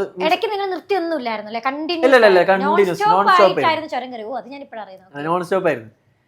അപ്പം നമ്മളെ മൈൻഡ് സെറ്റ് ആണ് സത്യം പറഞ്ഞാല്. അപ്പൊ ഞാൻ എന്റെ മൈൻഡിൽ ഞാൻ സെറ്റ് ചെയ്ത് വെച്ചത് 9ാം ചുരം എത്തുമ്പോൾ നമ്മളവിടെ എത്തുന്നതാണ്. അപ്പം 1ാമത്തേലേക്ക് വരാനും അതുപോലെ കുറച്ച് ടൈം എടുക്കും. അപ്പൊ ആ ഒരു മൈൻഡ് സെറ്റിൽ നിന്ന് അത് പോയപ്പോ ഭയങ്കരമായിട്ട് എന്തായി, എനിക്ക് ഭയങ്കര ബുദ്ധിമുട്ടായി. അങ്ങനെ എത്ര പോയിട്ടും അവിടെ എത്തുന്നില്ല സത്യം പറഞ്ഞാൽ, ആ വ്യൂ പോയിന്റ് എത്തുന്നില്ല. അങ്ങനെ പിന്നെയും ഏട്ടന്റെയും അതേപോലെ ഈ കസിൻസിന്റെ ഒക്കെ സപ്പോർട്ട് കാരണം മാത്രമാണ് പിന്നെ ഞാൻ മുന്നോട്ട് പുഷ് ചെയ്തത്. ഞാൻ ആ ഗേറ്റ് കഴിഞ്ഞതും ഞാൻ നേരെ സ്റ്റോപ്പ് ചെയ്യലും തല ഏകദേശം ഞാൻ താഴേക്ക് വീണ്. സത്യം പറഞ്ഞാൽ ആ സമയത്ത് ഈ പറഞ്ഞ പോലെ പിന്നെയും ആകെ ബോഡിയൊക്കെ ലോ ആയി നിൽക്കിയിരുന്നു. പക്ഷെ ഈ പോലീസുകാരോട് ആ ഏട്ടൻ പറഞ്ഞു എന്ത് ഇവൻ താഴേന്ന് ഓടി വരികയാണ്. അപ്പം ആ പോലീസുകാരൻ വന്ന് ടച്ച് ചെയ്തപ്പം സത്യമായിട്ട് ഒരു ഷോക്ക് കയറി എന്റെ ശരീരത്തിൽ മൊത്തത്തിൽ. ഭയങ്കര എനിക്ക് ആ സമയത്ത് ഒരു ചിരി കാണാൻ പറ്റുന്നുണ്ട് ആ ഒരു വീഡിയോയിൽ തന്നെ. ഞാൻ അയാൾ തൊടുമ്പോ ഞാൻ തളർന്നു നിൽക്കണ, ഞാൻ അയാൾ തൊട്ടപ്പോ എനിക്ക് ഭയങ്കരമായിട്ടത് അതൊരു പോലീസുകാരൻ, അതെ നമുക്കറിയാത്ത ഒരാൾ പോലീസുകാരൻ നമുക്ക് ഭയങ്കരമായിട്ടത് എന്താ പറയാ. അപ്പൊ എപ്പോഴും വെച്ചാൽ മറ്റുള്ളവർ നൽകുന്ന ഒരു പ്രോത്സാഹനം കൂടെ നമ്മുടെ ജീവിതത്തിൽ ടേണിംഗ് പോയിന്റ് ആണ്. ഇനി ഒരു ചോദ്യം, ഈ 9 വളവൊക്കെ ഇങ്ങനെ ചുരമൊക്കെ കയറി കഴിഞ്ഞല്ലോ, ഏറ്റവും വീതി കുറഞ്ഞ ചുരത്തിലെ വളവ് ഏതാണെന്നറിയാം? വീതി കുറവാ എനിക്ക് തോന്നുന്നു 8ആണോ? സോറി 7ാമത്തെ വളവ്. അവിടെ ആയിരിക്കും എപ്പോഴും ബ്ലോക്ക് ഉണ്ടാവും. 2 വണ്ടിയൊക്കെ വന്നാൽ അത് അവിടെ ഇങ്ങനെ ബ്ലോക്ക് ആയി പോകും. ഇനി ഒരു ചുരം കയറാൻ പറഞ്ഞിട്ടുണ്ടെങ്കിൽ ഈസി ആയിരിക്കുമോ, അല്ലെങ്കിൽ ദൈവമേ ചെയ്തതിനേക്കാൾ ഡിഫിക്കൽട്ട് ആയിട്ട് തോന്നുന്നു? അല്ല, ഇപ്പൊ ഈസി ആയിരിക്കും, കാരണം നമുക്ക് അതിനെ പറ്റി അറിയാലോ. ഈ ചെയ്ത കാര്യങ്ങളൊക്കെ റിപ്പീറ്റ് ചെയ്യാൻ പറ്റുമോ? അതായത് ഈ ചുരം കയറല്, അതുപോലെ തന്നെ ഈ 10,000 പുഷപ്പ് ഒക്കെ റിപ്പീറ്റ് ചെയ്യാൻ പറ്റുമോ? റിപ്പീറ്റ് ചെയ്യാന്ന് വെച്ചാല് വയനാട് ചുരം എന്നെ സംബന്ധിച്ചോളം ഇനി ഈസി ആയിരിക്കും. പുഷ്പം 10,000 പുഷ്പമല്ല. അപ്പൊ പിന്നെ മറ്റൊരു ചോദ്യം, ഇപ്പൊ നമ്മൾ ഓരോ കാര്യങ്ങൾ ചെയ്യുമ്പോൾ അതിന് ഒത്തിരി ക്രമീകരണങ്ങൾ, ഒത്തിരി പ്രിപ്പറേഷൻസ് ഉണ്ട്. ഇനി ഇത് ചെയ്ത് കഴിഞ്ഞ ശേഷം, അതായത് വയനാട് ചുരം കയറി കഴിഞ്ഞ ശേഷം ബോഡിക്ക് കുറച്ച് ഡാമേജ് പറ്റിയിട്ടുണ്ടാവുമല്ലോ മസിൽസിന്. അതുപോലെ തന്നെ ഈ 10,000 പുഷപ്പ് എടുത്ത് കഴിഞ്ഞ ശേഷം എന്തായാലും നല്ല വീക്കായി ഉണ്ടാവും മസിൽസ് ഒക്കെ. അപ്പൊ അതിനെ എങ്ങനെയാ ടേക്ക് കെയർ? ഞാൻ വിചാരിച്ചു പിറ്റേ ദിവസം ഒരു 1 മാസത്തേക്ക് ഹോസ്പിറ്റലായിരിക്കും വിചാരിച്ചത്. 2 ദിവസം കഴിഞ്ഞപ്പോഴേക്കും ആളെ കണ്ടിട്ടുണ്ട് കേട്ടോ. അപ്പൊ എങ്ങനെയാണ് അത് മെയിൻറ്റെയിൻ ചെയ്തത്, അല്ലെ മാനേജ് ചെയ്ത് പോയത് എങ്ങനെ? സത്യം പറഞ്ഞാല് 10,000 പുഷപ്പ് കഴിഞ്ഞ ഉടനെ തന്നെ ഞാൻ ഹോസ്പിറ്റലിൽ പോയി. എന്തെടുത്ത് പിറ്റേ നമ്മളൊക്കെ വിളിക്കുമ്പോൾ ആള് ഹോസ്പിറ്റലിൽ, പിന്നെ ഫ്രണ്ട്സോ കസിൻസോ ഒക്കെ ഫ്രൂട്ട്സ് ആയി വരുന്നു. പിന്നെ ഞാൻ ഒരു ദിവസം ഇങ്ങനെ വിളിച്ചപ്പോൾ പറയണേ, ഞാൻ കുറച്ച് തിരക്കിലാണ്. അപ്പം ഞാൻ എന്താ തിരക്ക്, വീട്ടിൽ കുറച്ച് ഗസ്റ്റ് വരുന്നുണ്ട്. ഞാൻ പറഞ്ഞാൽ എന്താ വിശേഷം? അല്ല, എനിക്ക് ആദരവ്, ശരിക്കും ഫാമിലിയിൽ നിന്ന് ഒരു ആദരവ്. ശരിക്കും പറഞ്ഞിട്ടുണ്ടെങ്കിൽ നമുക്ക് കുറേ പേര് നമ്മൾ ഏതൊക്കെ രീതിയിൽ അപ്രീഷിയേറ്റ് ചെയ്താൽ നമ്മുടെ ഫാമിലിയിൽ നിന്ന് പറയുമ്പോൾ നമുക്കതൊരു ഭയങ്കര ഇതല്ലേ. അപ്പം അതെനിക്ക് ഈ 10,000 പുഷപ്പിൻ്റെ ഏറ്റവും ലാസ്റ്റ് ഞാൻ കണ്ടിട്ടുള്ളത് എനിക്ക് ഏറ്റവും സന്തോഷം തരുന്നൊരു സീനായിരുന്നു. ഉമ്മ, സിസ്റ്റർ, ബ്രദർ, ഉപ്പ, അല്ലേ? ആ ഉപ്പേനെയും ഒന്ന് ശരിക്കും പറഞ്ഞിട്ടുണ്ടെങ്കിൽ ഒന്ന് മോൾഡ് ചെയ്തെടുക്കാൻ വേണ്ടിയിട്ടില്ല ഒരു മേക്ക് ഓവർ ചെയ്തിട്ടുണ്ടായിരുന്നോ? വയറൊക്കെ ചാടി നിൽക്കുകയാണ്. അതായത് നായിനെ പിടിച്ച് 12,000 കൊല്ലം കുഴലിട്ടാലും നായിന്റെ പാല് വളയും എന്നൊക്കെ പറഞ്ഞതുപോലെ. ഉമ്മന്റെ കാര്യം പറയുകയാണെങ്കിൽ ഞാൻ ഈ പറഞ്ഞ പോലെ ഈ 9,800 പുഷപ്പ് ഒക്കെ ചെയ്ത സമയത്ത് ഞാൻ എൻ്റെ എൽബോ ഒക്കെ ആകെ പോയി കിടക്കുക ആകെ. അതേപോലെ ഈ ഷോൾഡറിന്റെ ഭാഗത്തു നിന്നുള്ള മസിലൊക്കെ പുറത്ത്. ഞാൻ ആദ്യമായിട്ട് അതിൻ്റെ നമുക്ക് ട്രൈസെപ്സിൽ മസിൽ കയറും, ബൈസെപ്സിൽ മസിൽ കയറും. ആദ്യമായിട്ടാണ് എൻ്റെ ഷോൾഡറിൽ, ഞാൻ ഇതുവരെ അത് കണ്ടിട്ടില്ല, എൻ്റെ തന്നെ ഞാൻ കാണുകയാണ് ആദ്യമായിട്ട് എൻ്റെ ഈ ഷോൾഡർ മസിൽ പുറത്തേക്ക് ചാടി. അതായത് ആ ക്രാമ്പ് വന്നു അവിടെ. അപ്പോൾ അതെനിക്ക് ഭയങ്കര ടെൻഷനായി. അപ്പോൾ എനിക്കൊന്നും ചെയ്യാൻ പറ്റാത്തൊരവസ്ഥയായിരുന്നു ആ സമയത്ത്. ഞാൻ സത്യം പറഞ്ഞാൽ എന്താ ചെയ്യേണ്ടതെന്നും അറിയില്ല. കുറഞ്ഞ സമയമുള്ളൂ. ഇപ്പം മോളിൽ നിന്ന് നമുക്ക് തന്ന സമയം 11 o'clock ആണ് ലാസ്റ്റ്. അപ്പം ഇന്ന സമയം കൊണ്ട് 200 പുഷപ്പും ബാക്കിയുണ്ട്. അപ്പോൾ എന്താ ചെയ്യേണ്ടതെന്നുള്ള അവസ്ഥയിൽ നിൽക്കുന്ന സമയത്ത് എൻ്റെ ഉമ്മ എന്നോട് പറഞ്ഞ കാര്യമാണ്. അതായത് എൻ്റെ ഒരു കൈ പോയി കിടക്കുകയാണ്. അപ്പോൾ എന്നോട് എൻ്റെ ഉമ്മ പറഞ്ഞാണ്, ഒരു കൈ കൊണ്ട് പുഷപ്പ് ചെയ്യണ നിനക്ക് ഇതും കൂടെ തീർത്തൂടെ, നീ എന്തിനാണ് ടെൻഷൻ അടിക്കണേ, നീ ചെയ്യുന്ന. അതൊക്കെ ശരിക്കും പറഞ്ഞാൽ ഭയങ്കര ഒരു എന്താ പറയാ, ഒരു പ്രഷ്യസ് മൂവ്മെന്റ് ആണല്ലേ. അങ്ങനത്തെ ഒരു ഫാമിലിനെ കിട്ടാന്ന് പറയുന്നത് ഭയങ്കര ലക്കിയാണ്. ഉറപ്പായിട്ടും. അപ്പൊ അത്രയും സപ്പോർട്ട് തന്നെയാണ് പേരൻസ് ആകട്ടെ, ഫ്രണ്ട്സ് ആകട്ടെ, എല്ലാവരും. ഇതേപോലെ എൻ്റെ ഒരു കൂട്ടുകാരൻ, എൻ്റെ ബെസ്റ്റ് ഫ്രണ്ടാണ് അതുല്. അപ്പം ഇവൻ ഈ പറഞ്ഞ പോലെ എൻ്റെ കൂടെയുള്ള ആൾക്കാരുണ്ടല്ലോ, കൂടെയുള്ള കുറച്ച് പേരുണ്ടായിരുന്നു. അപ്പം അതിൽ ഒരാള് 5,000 എത്തിയിട്ടുണ്ട്, 8,000 വരെ ചെയ്ത ഒരാളുണ്ട്. അപ്പൊ എന്നോട് അവൻ എൻ്റെ അടുത്ത് നിന്ന് ചെവി വന്നിട്ട് പറഞ്ഞത് എന്താ വെച്ചാല്, ഇത് നീ ചെയ്യും എന്തായാലും. അപ്പൊ എന്താന്ന് വെച്ച്, അല്ല നിന്റെ കൂടെ ഒരാളുണ്ടല്ലോ, അപ്പൊ എന്തായാലും നീ തോറ്റു കൊടുക്കില്ല എന്ന് എനിക്കറിയാം. അപ്പൊ എന്നെ അറിയുന്ന ഒരാളാണല്ലോ. ഇത് നീ എന്തായാലും ചെയ്യുന്ന എനിക്കറിയാം, നീ ചെയ്തോ. അവൻ പോത്തിന് പോയി, ഫുൾ ഫിനിഷ് ആക്കാൻ പറ്റാതെ അവൻ എന്തോ വർക്ക് കാരണം അവൻ പോയി. എന്തായാലും ഇത് കൺഫേം ആയിട്ടുണ്ട്, നീ ചെയ്തോന്ന് പറഞ്ഞു. ഒബ്വിയസ്ലി അതാണ് എനിക്ക് ഒരു ഓപ്പണന്റ് ഉണ്ടായതുകൊണ്ട് തന്നെ എനിക്കത് ചെയ്യാനുള്ള വാശിയും കൂടി. അത് സത്യത്തിൽ ഞാൻ അവരോട് നന്ദി പറയാണ്. അങ്ങനെ ഒരു എതിരാളിയുടെ കുറവുകൊണ്ടല്ല, സ്വന്തം മികവുകൊണ്ട് ജയിക്കണം എന്ന് പറയാം. അപ്പൊ എതിരാളി 8,000 എത്തുമ്പോൾ എന്തായാലും എന്താ പറയാ, അതിനേക്കാൾ കുറച്ചും കൂടെ പെർഫോം ചെയ്തിട്ടുണ്ടെങ്കിൽ, ഫോമിലായിട്ടുണ്ടെങ്കിൽ മാത്രമേ നമുക്ക് 10,000 കംപ്ലീറ്റ് ചെയ്യാൻ പറ്റുള്ളൂ. അവന്റെ ബ്രദർ ഉണ്ടായിരുന്നു. അതേസമയം അവനൊരു 5,000 വെച്ച് അവസാനിച്ച് നമ്മൾ. അതെ, ഒബ്വിയസ്ലി ഞാൻ ഇപ്പൊ ഒരു 10,000 പോയതുകൊണ്ടാണ് അവരും അതേപോലെ പറയുന്നതും ചെറുതൊന്നും അല്ല കേട്ടോ, അല്ലേ? അപ്പം എൻ്റെ ഏട്ടൻ ഉണ്ടായിരുന്നു കൂടെ. അപ്പം ഏട്ടനും 2,000 ചെയ്ത്. ആള് എൻ്റെ ലൈഫിലായിരിക്കും ആദ്യമായിട്ട് 2,000 ചെയ്യുന്നത്. അപ്പൊ ഞാൻ പറഞ്ഞത് 2,000, 5,000, 8,000. അപ്പൊ ഞാൻ 10,000 ചെയ്തു. അതുകൊണ്ട് അത് കുറവായി കാണരുത്. അതെ അതെ. അപ്പൊ അത് കുറവായി കാണരുത്. 2,000 ആണ്. അപ്പൊ മനസ്സിലാക്കണം 2,000 തന്നെയാണ്. ചെയ്ത ആൾക്കാർക്കേ അറിയുള്ളൂ ഇതിന്റെ ഒരു. അല്ല, അത് കണ്ടു നിന്നവര് ശരിക്കും ലാസ്റ്റ് ഒക്കെ ആയപ്പോ ഭയങ്കര ഇമോഷണൽ. എനിക്ക് തോന്നുന്നു മാളിലൊക്കെ കുറെ പേര് ഇതൊരു ചർച്ചാ വിഷയമായിരുന്നു പിന്നീട് അവിടെ. ആക്ച്വലി നിങ്ങൾ കാണുന്ന റമീൻ എന്ന് പറയുന്നത് ഒന്ന് ഈ ചുരം കയറിയത് അല്ലെങ്കിൽ 10,000 പുഷപ്പ് ആയിരിക്കും. പക്ഷെ എന്നെ സംബന്ധിച്ച് റമീൻ എന്ന് പറയുന്നത് എനിക്ക് ഇത്രയും ആധികാരികമായി സംസാരിക്കാൻ പറ്റുന്നത് എൻ്റെ മോളെ ഇത്രയിൽ നിന്ന് ഇത്രയിലാക്കി മാറ്റി അതിപ്പോഴും അവൾ മെയിൻറ്റെയിൻ ചെയ്തുകൊണ്ടിരിക്കുന്നുണ്ട്. ഇപ്പോഴും അവൾക്ക് ഓൺലൈൻ ട്രെയിനിങ് കൊടുക്കുന്നുണ്ട്. ആ ഒരു റമീൻ കേട്ടോ. മോളുടെ ഇങ്ങനെ ട്രാൻസ്ഫോർമേഷൻ ജേണിയൊക്കെ കാണിച്ച സമയത്ത് കുറേ പേരോട് ചോദിച്ചു ആരാണ് ഇതിന് പിന്നിൽ, ആരാണ് ഇതിൻ്റെ പക്ഷെ അന്നൊക്കെ എനിക്ക് പറഞ്ഞു കൊടുക്കാൻ ഐഡന്റിറ്റി ഇല്ലായിരുന്നു. റമീൻ എന്ന് പറഞ്ഞാൽ ആർക്കെങ്കിലും അറിയൂ. പക്ഷെ ഇപ്പൊ റമീൻ എന്ന് പറഞ്ഞിട്ടുണ്ടെങ്കിൽ എല്ലാവർക്കും അറിയാം, അല്ലേ? അപ്പൊ അതിൽ എനിക്ക് സത്യം പറഞ്ഞിട്ടുണ്ടെങ്കിൽ ഭയങ്കര എന്താ പറയുക അഭിമാനമുണ്ട്. എനിക്കും ശരിക്കും ഒന്ന് വർക്കൗട്ടൊക്കെ ചെയ്തതാക്കണം എന്നുണ്ടെങ്കിൽ ഞാൻ ഭയങ്കര ആരംഭശൂരത്താണ് ഫുഡ് ഇതാക്കി. അപ്പൊ എന്നെ പോലുള്ള ആളുകളോട് പറയാനുള്ള ഒരു ഉപദേശം തന്നെ, നമ്മളൊരു ഫിറ്റ്നസ് ഗോളിന് വേണ്ടി മീൻസ് എന്താകട്ടെ ഫിറ്റ്നസ് എന്നല്ല എന്ത് കാര്യമാണെങ്കിലും അതിൻ്റെ ഒരു കൺസിസ്റ്റൻസി കീപ്പ് ചെയ്യുക. എന്ത് ഗോളാകട്ടെ ആ ഗോളിനും വേണ്ടിയിട്ട് നമ്മളത് ആ ഒരു ഗോൾ അച്ചീവ് ചെയ്യണ വരെ നമ്മൾ അതിന് വേണ്ടി പ്രയത്നിക്കുക. പെട്ടെന്ന് ഒന്നും നമുക്ക് നേടാൻ പറ്റില്ല. അപ്പം നിങ്ങളെ ബിസിനസ് ആകട്ടെ എന്താകട്ടെ, അപ്പം അതിന് വേണ്ടിയിട്ട് എന്താ നിങ്ങൾ മുന്നോട്ട് പോവുക. ഒരു പാതി നമ്മളിപ്പോൾ ഓരോ കഥകൾ കാണല്ലോ, ഒരു കുഴി കുത്തി കുത്തി കുത്തി അവസാനം ആ ഒരു നിധി കിട്ടാതെ അവര് എന്താ പറയാ ആ കിട്ടാതെ അവർ തിരിച്ചു പോവാണ്. പക്ഷെ 2 കുത്തലും കുത്തി കഴിഞ്ഞാൽ ചിലപ്പം ആ നിധി അവിടെ കിട്ടിയിരുന്നവർക്ക്. അപ്പൊ അത്രേ ഉള്ളൂ. ഫിറ്റ്നസ് വീണ്ടും എന്താട്ടെ കൺസിസ്റ്റൻസി ദ കീ. കൺസിസ്റ്റൻസി ആയിട്ട് എന്ത് ചെയ്യട്ടെ അവർക്ക് അതിനുള്ള റിസൾട്ടും ഉണ്ടാവും. ഹാർഡ് വർക്ക് ചെയ്ത റിസൾട്ട്. അപ്പോൾ ഓക്കെ, ഇനിയിപ്പോൾ റമീന് ആളുകൾ മൊത്തത്തിൽ, അതായത് നമുക്കിപ്പോൾ എന്താ പറയുക, ചെറിയ കുട്ടികൾ തൊട്ട് ഇപ്പം എന്താ പറയുക എല്ലാവരും ഇപ്പം ഇതിൻ്റെ പുറകെയാണ് ഫിറ്റ്നസിൻ്റെ. ആളുകൾക്ക് വെറുതെ തടി കുറച്ചാൽ മാത്രം പോരാ, ഇപ്പോൾ മസിലും വേണം. ഇപ്പോൾ ലേഡീസും കൂടി ഈ ഫീൽഡിൽ വന്നിട്ടുണ്ട് അല്ലേ. ഇപ്പം എനിക്ക് തോന്നുന്നു റമീന് പേഴ്സണൽ ട്രെയിനിങ് ലേഡീസിനും കൊടുക്കുന്നുണ്ട് അല്ലേ. അപ്പോൾ ആ ഒരു ഇതിലേക്ക് ആണുങ്ങളുടെ ഇതും പെണ്ണുങ്ങളുടെ ബോഡി സ്ട്രക്ചറും തമ്മിൽ വ്യത്യാസമുണ്ട്. അപ്പോൾ ഈ പെൺകുട്ടികളും ഈ എന്താണ് ബോഡി ബിൽഡിംഗ് എന്നൊക്കെ പറഞ്ഞിറങ്ങുമ്പോൾ അവരോട് പറയാനുള്ള ഒരു അഡ്വൈസ് എന്താണ്? നല്ലതല്ലേ സത്യത്തിൽ. ഇപ്പം നമ്മളെ ഇതൊക്കെ ആകെ മാറി. ആദ്യമൊക്കെ പെണ്ണുങ്ങളുടെ കാഴ്ചപ്പാട് മാറി. അതൊന്നും സ്ത്രീകളൊന്നും പുറത്തേക്ക് ഇറങ്ങാറില്ല. ഇപ്പൊ പുറത്തേക്ക് ഇറങ്ങാൻ തുടങ്ങി. ഇപ്പം മീൻസ് ഫ്രീഡം കിട്ടുന്നുണ്ട്. ഇപ്പൊ ആരും വേറെ രീതിയിൽ നമ്മൾ കാണുന്നില്ല. അപ്പൊ നിങ്ങളത് യൂട്ടിലൈസ് ചെയ്യാൻ വേണ്ടത്. ഇപ്പം പെണ്ണുങ്ങള് ഇപ്പം കൂടുതൽ പേര് ഇപ്പം ആക്ച്വലി ഓൺലൈനിൽ കൂടുതൽ ക്ലയൻസ് എനിക്ക് ഗേൾസ് ആണ്. ആ സത്യത്തിൽ അത് നല്ലൊരു കാര്യമാണ്. വരും ഇതിലെന്ത് കോൺഷ്യസ് ആയിട്ടുണ്ട്, ഫിറ്റ്നസ് കോൺഷ്യസ്. ശരിക്കും പറഞ്ഞാൽ ഇതിൽ ശരിക്കും എനിക്ക് തോന്നിയിട്ടുള്ള ഒരു ഇതെന്ന് വെച്ചിട്ടുണ്ടെങ്കിൽ, എൻ്റെ മോള് ചബ്ബിയായിരുന്ന സമയത്ത് അവൾക്ക് കുറച്ച് ഏജ് കൂടുതൽ തോന്നുമായിരുന്നു. പക്ഷെ അവൾ മെലിഞ്ഞ സമയത്ത് അവൾ ഭയങ്കര ബ്യൂട്ടി, അവൾക്കൊരു കോൺഫിഡൻസ് വന്ന് പുറത്ത് ആളുകളുടെ ഇടയിൽ ഇറങ്ങി. അതുവരെ അവൾ ആളുടെ അടുത്ത് മിണ്ടില്ലായിരുന്നു. ഇപ്പോൾ അവൾ എല്ലാവരോടും ഭയങ്കര നല്ല, ഇപ്പോൾ സോഷ്യൽ മീഡിയയിലും ഉണ്ട്.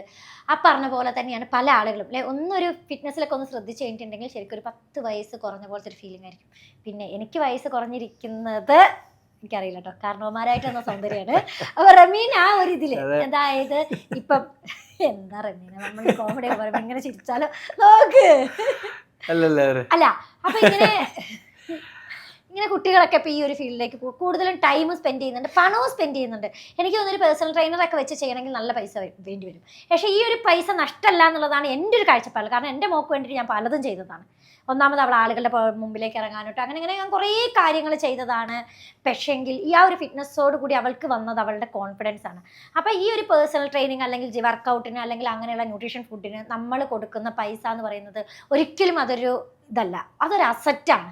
നമ്മൾ നമ്മുടെ ഹെൽത്തിന് വേണ്ടി സ്പെൻഡ് ചെയ്യുന്ന ടൈമും അതുപോലെ തന്നെ സ്പെൻഡ് ചെയ്യുന്ന പൈസയും എല്ലാം നമുക്ക് എന്താണ്, ഒരു അസറ്റാണ്. അപ്പോൾ അത് ആളുകൾക്കിടയിൽ ഒരു അവയർനെസ് പോലെ മൊത്തത്തിൽ എല്ലാവർക്കും വേണ്ടിയിട്ട് എന്താ പറയാനുള്ളത്? ഒന്നുമില്ല, നിങ്ങൾക്ക് പേഴ്സണൽ ട്രെയിനിങ് ഇപ്പൊ എല്ലാവരും എടുക്കണം എന്നില്ല. അവർക്ക് ഫിനാൻഷ്യലി ഡൗൺ ആയിരിക്കും. അപ്പൊ അവർക്ക് അങ്ങനെയുള്ളവർക്ക് പല എക്യുപ്മെന്റ്സും ആളുകൾ അറിവില്ലായ്മ കൊണ്ട്, എനിക്കാണെങ്കിൽ എന്റെ വിചാരം ആ സൈക്കിൾ ഓട്ടിയിട്ടുണ്ടെങ്കിൽ ഇവിടെ നിന്ന് അങ്ങോട്ട് മെലിയും, അതായിരുന്നു എന്റെ വിചാരം. ഞാൻ അങ്ങനെയൊക്കെ ചെയ്തുകൊണ്ടിരുന്ന ഒരു വ്യക്തിയായിരുന്നു. പിന്നെ റമീന്റെ അഡ്വൈസ് എടുത്ത ശേഷമാണ് ഞാൻ പിന്നെ എല്ലാം ഓരോ എക്യുപ്മെന്റ്സും എങ്ങനെയാണ്. കാരണം അല്ലെങ്കിൽ നമ്മൾ ഉപയോഗിച്ച് കഴിയുമ്പോൾ എനിക്ക് തോന്നുന്നു നമുക്ക് ചില സ്ഥലത്ത് തേയ്മാനങ്ങൾ വരാം, അറിയാതെ യൂസ് ചെയ്താൽ. ചിലടത്ത് മസിൽ ഇതായി പോകാം, ചിലർക്ക് പിന്നെ എന്താ പറയാ പല സൈഡ് എഫക്ട്സും അറിയാതെ പല എക്യുപ്മെന്റ്സ് ഉപയോഗിക്കുമ്പോണ്ടാവാറുണ്ട്. അപ്പോൾ ഒരു പേഴ്സണൽ ട്രെയിനർ എന്ന നിലയ്ക്ക് ആളുകൾക്ക് ഈ ഒരു കാര്യം എന്തെങ്കിലും, ഇപ്പോൾ ജിമ്മിലാണെങ്കിലും ജനറൽ ആയിട്ടുള്ള ഒരു 5 എക്യുപ്മെന്റ്സ് ഒക്കെ ഉണ്ടാവുമല്ലോ. അപ്പോൾ ഈ 5 എക്യുപ്മെന്റ്സും എങ്ങനെയാണ് യൂസ് ചെയ്യേണ്ടതെന്ന് ഫ്രീ ആയിട്ട് ആളുകൾക്ക് പറഞ്ഞു കൊടുക്കാനുള്ള ആ ഒരു മനസ്സൊക്കെ റമീനുണ്ടോ? ഒബ്വിയസ്ലി ഇപ്പോൾ ഞാൻ എൻ്റെ ഒരു പ്രൊഫഷണലാണിത്. അപ്പം ഞാൻ അതിലൊരു ഇത് കാണിക്കണ്ടേ സത്യത്തിൽ. ഇപ്പം അറിയാത്ത ഒരാൾ വരുമ്പോൾ ഉറപ്പായിട്ടും പറയാത്ത ഒരാളാണെങ്കിൽ പറഞ്ഞു കൊടുക്കണം. പക്ഷേ എൻ്റെ ഒരു ക്ലയൻറ്റിനുള്ള സമയത്ത് എനിക്ക് എൻ്റെ ക്ലയൻറ്റിനെ ഫോക്കസ് ചെയ്യാൻ പറ്റുള്ളൂ, കൂടുതലും ചെയ്യാൻ പറ്റില്ല. എന്നാലും നമ്മൾ ഹെൽപ്പ് ചെയ്യുമല്ലോ ഉറപ്പായിട്ടും. ഞാൻ എൻ്റെ ട്രെയിനിങ്ങിന്റെ സമയത്ത് തന്നെ ജനറൽ ക്ലയൻസ് എൻ്റെ റിക്വസ്റ്റ് ആണ് ഒരു 5 എക്യുപ്മെന്റ്സ്. അത് റമീന്റെ സോഷ്യൽ മീഡിയ പേജിലൂടെ ആളുകൾക്ക് ആ 5 എക്യുപ്മെന്റ്സ് എങ്ങനെയാണ് പ്രോപ്പർ ആയിട്ട് യൂസ് ചെയ്യുക എന്നുള്ളത് റമീന് കാണിച്ചു കൊടുക്കാൻ പറ്റും. ഉറപ്പായിട്ടും. ഓക്കെ, അപ്പോൾ വരും ദിവസങ്ങളിൽ നമ്മൾ അതും പ്രതീക്ഷിക്കുന്നുണ്ട് റമീൻ്റെ ഭാഗത്ത് നിന്ന്. പിന്നെ അടുത്തൊരു ചാലഞ്ച് വീഡിയോ ആയിട്ട് എത്രയും വേഗം വരണം. കാരണം ഗ്യാപ്പ് എടുക്കരുത്, ഗ്യാപ്പ് എടുത്ത ആളുകൾ മറന്നു. അപ്പം വളരെ പെട്ടെന്ന് തന്നെ വരണം. പിന്നെ എന്താണ് പറയാനുള്ളത്? പിന്നെ പേഴ്സണൽ ട്രെയിനിങ്ങിന്റെ കാര്യം, നിങ്ങൾക്ക് പേഴ്സണൽ ട്രെയിനിങ് എടുത്താൽ മാത്രമല്ല നിങ്ങൾക്ക് ഫിറ്റ്നസ് ഈ ഒരു വർക്കൗട്ട് സ്റ്റാർട്ട് ചെയ്യാൻ നിങ്ങൾ പേഴ്സണൽ ട്രെയിനിങ് നിൽക്കണം നിർബന്ധമൊന്നുമില്ല. നിങ്ങളടുത്ത് ഫിനാൻഷ്യലി ഓക്കെ ആണെങ്കിൽ നിങ്ങൾ എന്തായാലും നിങ്ങളിപ്പോൾ ഒരു ട്യൂഷൻ, നിങ്ങളിപ്പോൾ ക്ലാസ് എക്സാം ഒക്കെ ഉണ്ടെങ്കിൽ നമ്മൾ എക്സ്ട്രാ ക്ലാസ്സിന് വേണ്ടി ട്യൂഷൻ ടീച്ചറെ സമീപിക്കും. അതേപോലെ തന്നെ പേഴ്സണൽ ട്രെയിനിങ് എന്ന് പറഞ്ഞാൽ നമുക്ക് ഇഞ്ചുറി ഇല്ലാതെ എന്ത് ചെയ്യാൻ പറ്റും, ഒരാളെ ഗൈഡ്. അതെ, ഒബ്വിയസ്ലി. ഇനി അതല്ല നിങ്ങൾക്ക് ഫിനാൻഷ്യലി ഡൗൺ ആണെങ്കിൽ നിങ്ങൾ എന്ത് ചെയ്യാം, ഇപ്പൊ സോഷ്യൽ മീഡിയ വളരെ വലുതാണ്. ഇപ്പോൾ നിങ്ങൾ ChatGPT ആകട്ടെ എന്തിലും അടിച്ചാലും നിങ്ങൾക്ക് അതിനെ എങ്ങനെ ചെയ്യണം, എന്താക്കണം, നിങ്ങൾക്ക് സിമ്പിളായിട്ട് അത് എടുക്കാൻ പറ്റും. അപ്പോൾ അങ്ങനെയും നിങ്ങൾക്ക് സ്റ്റാർട്ട് ചെയ്യാം. ഒരുപാട് പേര് ഇപ്പം സഹായിക്കാനുണ്ട്, വീഡിയോ ത്രൂ ആകട്ടെ എങ്ങനെയാട്ടെ. അപ്പോൾ നമ്മൾ വർക്കൗട്ട് സ്റ്റാർട്ട് ചെയ്യുക, അത്രേ ഉള്ളൂ. പിന്നെ ഇതിൽ നിങ്ങൾ ഇൻവെസ്റ്റ് ചെയ്യണ എത്ര രൂപയായാലും, ഇപ്പോൾ ഒരു ദിവസം ഒരു മാസം നിങ്ങൾ 1000 rupees ആയിക്കാണ് ഒരു നോർമൽ ജിമ്മിൽ, ഈ നോർമൽ ജിമ്മിൽ 1000 rupees കൊടുക്കണാണോ ഒരു ഹോസ്പിറ്റലിൽ 10,000 രൂപ കൊടുക്കണാണോ നല്ലത്? അതാണ് ഞാൻ നേരത്തെ പറഞ്ഞത്. അത്രേ ഉള്ളൂ. അപ്പം നിങ്ങളെ ഹെൽത്ത് ആണ് അത് കീപ്പ് ചെയ്യേണ്ടത് നിങ്ങളെ. എന്തിനാ വെറുതെ. പിന്നെ ഈ 13 വർഷത്തെ ജേണി, ഇപ്പൊ നമ്മളിപ്പം 10,000 പുഷപ്പിന്റെയും ചുരത്തിന്റെയും മാത്രമേ നമ്മൾ പറഞ്ഞുള്ളൂ. ഈ 13 വർഷത്തെ ജേണിയിൽ നിന്ന് ആളുകൾക്ക്, കാരണം അത് ചെറിയൊരു ജേണി അല്ല, എനിക്ക് തോന്നുന്നു നമ്മളൊക്കെ വർക്കൗട്ടിനെ പറ്റി ചിന്തിച്ചു തുടങ്ങുന്നതിനെ മുമ്പേ വന്ന ആ ഒരു ഇതാണ്, സ്റ്റാർട്ടിംഗ് ആണ്. അപ്പം ഇപ്പൊ പക്ഷെ ഇത് എല്ലാവരും കോമൺ ആയി. ഇപ്പൊ എല്ലാവർക്കും വർക്കൗട്ട് ചെയ്യാൻ പോകാത്ത ആളുകളോ ജിമ്മിൽ പോകാത്ത ആളോ ജിമ്മിൽ മെമ്പർഷിപ്പ് ഇല്ലാത്ത ആളുകളൊക്കെ വളരെ കുറവാണ്. അപ്പൊ ഈ 13 വർഷത്തെ ജേണിയിൽ നിന്ന് ആളുകളോട് എന്താണ് പറയാനുള്ളത് ഹെൽത്ത് കെയറിനെ പറ്റിയിട്ട്? ഓക്കെ, 13 വർഷം ഇത്രത്തോളം എത്തിക്കാൻ ഞാൻ എടുത്ത എഫേർട്ട്. അതായത് എന്റെ ഇടയ്ക്ക് ഗ്യാപ്പ് വന്നിരുന്നു, ഇത് വേണ്ടാന്ന് ഓർത്ത് വിട്ടുപോകാൻ തോന്നുന്നു. ഒരിക്കലും എനിക്കൊരു പ്രത്യേകിച്ച് ഇതിനകത്ത് ഭക്ഷണങ്ങളൊക്കെ നമ്മൾ കുറെ ശ്രദ്ധിക്കണം, പിന്നെ ഡെയിലി വ്യായാമം ചെയ്യണം, അല്ലെ എത്ര വർക്കൗട്ട് ചെയ്യണം. അപ്പൊ എനിക്ക് ചോദിക്കാനുള്ളത്, ഇതിന്റെ ഇടയ്ക്ക് നിന്ന് വിട്ടുപോകാൻ തോന്നിയിട്ടുണ്ടോ? ഇല്ല ഒരിക്കലും ഇല്ല. എനിക്ക് സത്യം പറഞ്ഞാല് ഞാൻ ഇതിൽ വിട്ടു പോകുമ്പോഴാണ് ഞാൻ മെന്റലി ഭയങ്കര ഡിസോർഡർ ആവും. സത്യം പറഞ്ഞാൽ ഞാൻ ഇതിലൊരു ഹാപ്പിനെസ് കണ്ടെത്തുന്നുണ്ട്. നിങ്ങൾ ചില മീൻസ് ഞാനൊരു അത്ലീറ്റ് ആയിരുന്നു, ഞാനൊരു റെസ്ലർ ആയിരുന്നു. ഞാൻ എൻ്റെ മാക്സിമം ഞാനൊരു ജോബ് വരെ ഈ ഒരു സ്പോർട്സ് പേഴ്സൺ എന്നുള്ള രീതിയിൽ വരുമാനവും കണ്ടെത്തുന്ന ഒരാളാണ്. അതെ. അപ്പോൾ ഞാൻ അതിനു വേണ്ടി കുറെ ട്രൈ ചെയ്തിരുന്നു. ഞാൻ എങ്ങനെ പറയാ, നിങ്ങളൊക്കെ ചെയ്യുന്ന ഒരു ബോപ്പീസ് എന്ന വർക്കൗട്ട് ഉണ്ട്, എക്സസൈസ്. അപ്പം അതൊക്കെ ഞാൻ അത്യാവശ്യം ഒരു 600-800 വരെ ഒരു ദിവസം ഞാൻ ചെയ്യുന്നു. അപ്പം അത്രത്തോളം ഇന്റൻസിറ്റി വർക്കൗട്ട് ചെയ്ത ഒരാളായിരുന്നു ഞാൻ ഈ ഒരു അച്ചീവ്മെന്റിന് വേണ്ടിയിട്ട്. വീട്ടിലൊരു ജിം തന്നെ ഉണ്ടല്ലേ? അതെ, ചെറിയൊരു കുഞ്ഞു ജിം. അപ്പൊ ഞാൻ വീട്ടിൽ നിന്നൊക്കെ വർക്കൗട്ട് ചെയ്ത് അതിന് വേണ്ടി കുറെ ട്രൈ ചെയ്ത ആളായിരുന്നു. പക്ഷെ എനിക്കതിൽ എത്തിപ്പെടാൻ പറ്റില്ല. അങ്ങനെ കുറെ അത്ലീറ്റ്സ് ഉണ്ട് വർക്ക് ഇല്ലാതെ, അത്രത്തോളം അച്ചീവ്മെന്റ്സ് ഉണ്ടായിട്ടും വർക്ക് കിട്ടാത്ത ഒരുപാട് പേര് കേരളത്തിലുണ്ട്. അതുപോലെ അങ്ങനെ ഒരാളായിരുന്നു ഞാനും. എനിക്ക് ഒരു വർക്കും ഇല്ലാതെ ഞാൻ അത് സ്റ്റോപ്പ് ചെയ്യേണ്ടി വന്നു. എൻ്റെ വീട്ടിൽ നിന്ന് ഒരു ചോദ്യം ചോദിച്ചു, എന്തെങ്കിലും ആവൂടാ. അപ്പം കാരണം ഇത്രത്തോളം ഇൻവെസ്റ്റ് ചെയ്ത അവർക്കും അവരെ മുന്നിൽ എനിക്ക് എന്തോ ഭയങ്കര സങ്കടം. അതെ. പക്ഷെ അവരത് മോശമാക്കി പറഞ്ഞതല്ല, എന്നോട് ആകുമെന്ന് ചോദിച്ചപ്പം എനിക്ക് സത്യത്തിൽ അത്രത്തോളം ഞാൻ എന്റെ മാക്സിമം ഞാൻ അത് അതിനുള്ള ഉത്തരാണ് ഇപ്പൊ ഒരു 13 വർഷത്തിന് ശേഷം. ഇതാണ് എന്റെ ആ ഒരു ചോദ്യത്തിന്റെ ഉത്തരം. ഇതാണ് ആ ചോദ്യത്തിനുള്ള ഉത്തരം. അതായത് ഈ 13 വർഷങ്ങൾക്ക് ശേഷം ആ ചോദ്യചിഹ്നം അവിടെ അവസാനിച്ചിരിക്കുന്നു അല്ലേ. ഇനി ജൈത്ര യാത്രകൾ തുടരുകയാണ് അല്ലേ. അപ്പൊ എനിക്ക് മുന്നേ ഒരു ചോദ്യം ചോദിക്കാനുള്ളത്, പെണ്ണുങ്ങളാണല്ലോ, എന്തായാലും ഒരു കുശുമ്പ് ചോദ്യമൊക്കെ ആവുമല്ലോ. അപ്പൊ കുറച്ച് ഗേൾ ഫാൻസ് ഒക്കെ ഞാൻ കണ്ടിരുന്നു, വീഡിയോ കഴിയിൽ നിരന്തരമായി കമന്റ് ഇടുന്നവരുണ്ട്. അന്ന് അതുപോലെ തന്നെ ചുരം കയറിയ വീഡിയോന്റെ അടിയിൽ കമന്റ് ഇട്ടവരുണ്ട്. അത് 10,000 പുഷപ്പിന്റെ വീഡിയോന്റെ അടിയിൽ കമന്റ് ഇട്ട കുറേ പെൺകുട്ടികളുണ്ട്. ഓക്കെ, അപ്പൊ റമീൻ ഇപ്പൊ എന്ന് വെച്ചിട്ടുണ്ടെങ്കിൽ ഇനി ഒരു ലൈഫ് പാർട്ട്ണർ വരികയാണെങ്കിൽ, അപ്പൊ ഈ ഒരു ജേണിയിലെ പ്രധാന ഇതാണ് നമ്മുടെ ലൈഫിലെ കുറേ കാര്യങ്ങൾ, ഭക്ഷണ രീതികളാണെങ്കിലും അതുപോലെ തന്നെ നേരത്തെ കുറേ ഹാബിറ്റുകൾ നമ്മൾ നേരത്തെ എഴുന്നേക്കുന്ന ആ ഹാബിറ്റിനൊക്കെ ഒരു തടസ്സം വരുമോ? അതോ ഇപ്പൊ ഈ ഒരു ഫീൽഡ് ഞാൻ ആഗ്രഹിക്കുന്ന ഒരു കുട്ടിയായിരിക്കും. എല്ലാവർക്കും ബോഡി ബിൽഡിങ്ങും മസിലൊക്കെ ഉള്ള ആണുങ്ങളെ ഇഷ്ടമാണ്. പക്ഷെ അതിനൊപ്പിച്ച് സപ്പോർട്ട് ചെയ്ത് ഇപ്പോൾ ഫുഡാണെങ്കിലും പിന്നെ എന്തിനും സപ്പോർട്ട് ചെയ്യുന്നൊരു ഭാര്യ ആയിരിക്കണമല്ലോ. അപ്പോൾ റബീന് അതിന് ശേഷം എന്തായിരിക്കും എന്നുള്ളൊരു ചോദ്യം ഇപ്പം ഉണ്ടോ? മനസ്സിലൊരു ടെൻഷനോ എന്തെങ്കിലും ഉണ്ടോ? ഉണ്ട്, പക്ഷെ പറയാത്തതാട്ടോ. അപ്പൊ റമീൻ പറയാത്ത കുറെ കാര്യങ്ങൾ നമുക്ക് ഇനിയും പല വീഡിയോസിലൂടെയും കേൾക്കാം. ഓക്കെ റമീനെ, ഇനി ആളുകൾ കൂടുതൽ അറിയാൻ ആവശ്യപ്പെടുന്ന ഒരു കാര്യം, നമ്മൾക്ക് ഇതിനകത്ത് എന്തായാലും ഒരു ഭക്ഷണ ക്രമീകരണം എന്തായാലും ഇതിനകത്ത് വേണമല്ലോ. ഞാനൊരു ഫുഡ് ബ്ലോഗറാണ്. അപ്പോൾ ഒരു ഫുഡ് ബ്ലോഗർ എന്ന ഫുഡിയാണ് എന്ന ആ ഒരു ഇതിൽ നിലനിർത്തി ഞാൻ ചോദിക്കുകയാണ്, എന്തൊക്കെ ഭക്ഷണ ക്രമീകരണങ്ങളാണ് ഇതിൻ്റെ ഇടയ്ക്ക് നടത്തിയത്? ആക്ച്വലി നോർമലി ഞാൻ ഡയറ്റിൽ തന്നെ ആയിരിക്കും എപ്പോഴും. ഞാൻ എന്താ പറയുക, അത്യാവശ്യം പ്രോട്ടീൻ റിച്ച് ഫുഡുകൾ തന്നെയാണ് കഴിക്കാറ്. പക്ഷേ ഈ ഒരു സമയം ഈ അറ്റംപ്റ്റ് ചെയ്യാൻ വേണ്ടിയിട്ട് ഞാൻ കൂടുതലായിട്ട് യൂസ് ചെയ്തത് കാർബോഹൈഡ്രേറ്റ് സോഴ്സ് ആയിട്ടുള്ള ഫുഡുകൾ, അതായത് നമ്മൾ സാധാരണ റൈസ്, ചപ്പാത്തി ഇങ്ങനെയുള്ള ഫുഡുകൾ തന്നെയാണ് കൂടുതലായിട്ട് എടുത്തത്. കാരണം എനിക്ക് അത്രത്തോളം എനർജി സ്റ്റോർ ചെയ്യണമെന്നിരുന്നു. അപ്പം മെഡിക്കൽ സൈഡിൽ നിന്ന് എന്നെ കുറേ ഡോക്ടേഴ്സ് സപ്പോർട്ട് ചെയ്തിരുന്നു. ഡോക്ടർ അസർ, അതേപോലെ തന്നെ ഡോക്ടർ റഫീഖ്, നമ്മൾ ഗ്ലോബലിലുള്ള. അപ്പം അവർ ആ ഒരു ഗൈഡ് ലൈനിലായിരുന്നു ഞാൻ പോയിരുന്നത്. അതുകൊണ്ട് തന്നെ ആ ഒരു ന്യൂട്രീഷൻ സൈഡും കാര്യങ്ങളൊക്കെ ഞാൻ ഭയങ്കര സക്സസ് ആയി. സത്യം പറഞ്ഞാൽ എനിക്കത് ചെയ്തത് കാരണമാണ് ഇതൊക്കെ സക്സസ് ആകാൻ കാരണം. അതും ഒരു വലിയൊരു മാറ്റർ തന്നെയാണ്. അപ്പം അത് ഇങ്ങനെയൊക്കെയാണ് ഞാനത് ഫോളോ അപ്പ് ചെയ്തിരുന്നത്. ഓക്കെ, പിന്നെ ഞാൻ കണ്ടിട്ടില്ല ഇപ്പൊ ഈ ക്വസ്റ്റ്യനിനേക്കാൾ കൂടുതൽ എനിക്ക് ചോദിക്കാനുള്ള ജനറൽ ആയിട്ടുള്ള ക്വസ്റ്റ്യൻസ് ഇപ്പോൾ ഇവിടെ ഹൈലൈറ്റിലേക്ക് കയറുമ്പോൾ തന്നെ കുറെ കുട്ടികളെ റമീൻ സാറൂന്നോ ചേട്ടാന്നോ ഒന്നുമല്ല, റമീൻ എന്ന് വിളിക്കാറുണ്ട്. അപ്പൊ ഞാൻ ചോദിച്ചു, നിങ്ങളുടെ ആരാ റമീൻ? അപ്പോൾ പറഞ്ഞു കരാട്ടെ മാസ്റ്ററാണ്. അപ്പോൾ എനിക്ക് തോന്നുന്നത് ഈ ഒരു ഇതല്ലാതെ തന്നെ ആ എന്താ പറയാ കരാട്ട ഇതെല്ലാം കൂടെ ഒന്നിച്ച് എങ്ങനെയാണ് കൊണ്ടുപോകാൻ പറ്റുന്നത്? എനിക്കൊന്ന് സിസ്റ്ററും ഈ ഫീൽഡിലുണ്ട് അല്ലേ? അതെ അതെ അതെ. ഞാൻ ചെറുപ്പം മുതൽ പറഞ്ഞാൽ 13 വർഷം, 13 വർഷത്തിൽ കൂടുതൽ മാർഷൽ ആർട്സ് ഞാൻ ഞാൻ karate second and black belt ആണ്. അപ്പം അതേപോലെ തന്നെ ഞാൻ റെസ്ലിങ്ങിലുണ്ടായിരുന്നു. റെസ്ലിങ്ങിൽ ഞാനൊരു 6 ടൈംസ് നാഷണലിൽ പോയിട്ടുണ്ട്. അപ്പം മാർഷൽ ആർട്സ് സ്റ്റാർട്ടിങ്ങിൻ്റെ സ്റ്റാർട്ടിങ് ഫിറ്റ്നസ് എന്ന് പറഞ്ഞാൽ മാർഷൽ ആർട്സ് തന്നെയാണ്, കരാട്ട, റെസ്ലിങ്. പിന്നെയാണ് ഞാനൊരു ഫിറ്റ്നസ് ട്രെയിനർ എന്നുള്ള ഒരു കോഴ്സ് മുംബൈയിൽ നിന്നാണ് ഞാൻ ചെയ്തത്. ഒരു 4 years ആയി. അതിന് ശേഷമാണ് ഞാൻ ഈ പേഴ്സണൽ ട്രെയിനിങ് എന്നുള്ള രീതിയിലേക്ക് വന്നത്. എനിക്ക് തോന്നുന്നു നമ്മുടെ നാട്ടിലെ ആളുകൾ ഇപ്പോൾ ഹെൽത്ത് കോൺഷ്യസ് ആണ് കൂടുതലായിട്ടും അല്ലേ? എല്ലാവർക്കും എന്താണ് വർക്കൗട്ട് ചെയ്യണം, അതും വെറുതെ ജിമ്മിൽ പോയി ആദ്യം വ്യായാമം വെറുതെ നടന്നുകൊണ്ടിരുന്ന ആളുകൾ ഇപ്പം എന്താണ് ജിമ്മുകളിലൊക്കെ കൂടുതൽ ടൈം സ്പെൻഡ് ചെയ്യുന്നുണ്ട്. അപ്പം അതുപോലെ തന്നെ ഫുഡിലാണെങ്കിലും ഒത്തിരി കൺട്രോൾ ചെയ്യുന്നുണ്ട് ആളുകൾ. എനിക്ക് പക്ഷേ കൺട്രോൾ ചെയ്യാൻ പറ്റാറില്ല, എന്നാലും ഞാൻ മാക്സിമം ട്രൈ ചെയ്യാറുണ്ട്. അപ്പം ഇങ്ങനെയൊക്കെയുള്ള ആളുകൾക്ക് ഈ ഭക്ഷണ രീതിയൊക്കെ ആണല്ലോ ആളുകൾക്ക് ഒബിസിറ്റി ഇപ്പം എല്ലാവർക്കും ഭയങ്കര എന്താ പറയുക തടി കൂടുന്നുണ്ട്, എന്നാലും ആളുകൾ എന്താണ് ഭയങ്കര കോൺഷ്യസ് ആണ്, എല്ലാം വർക്കൗട്ട് ചെയ്യണം. അപ്പോൾ കൂടുതൽ ടൈം ജിമ്മിൽ സ്പെൻഡ് ചെയ്യുന്നുണ്ട്. എത്ര ബിസി ബോഡി ആണെങ്കിലും അവർ ജിമ്മിൽ കുറച്ച് വർക്കൗട്ട് ചെയ്യുന്നുണ്ട്.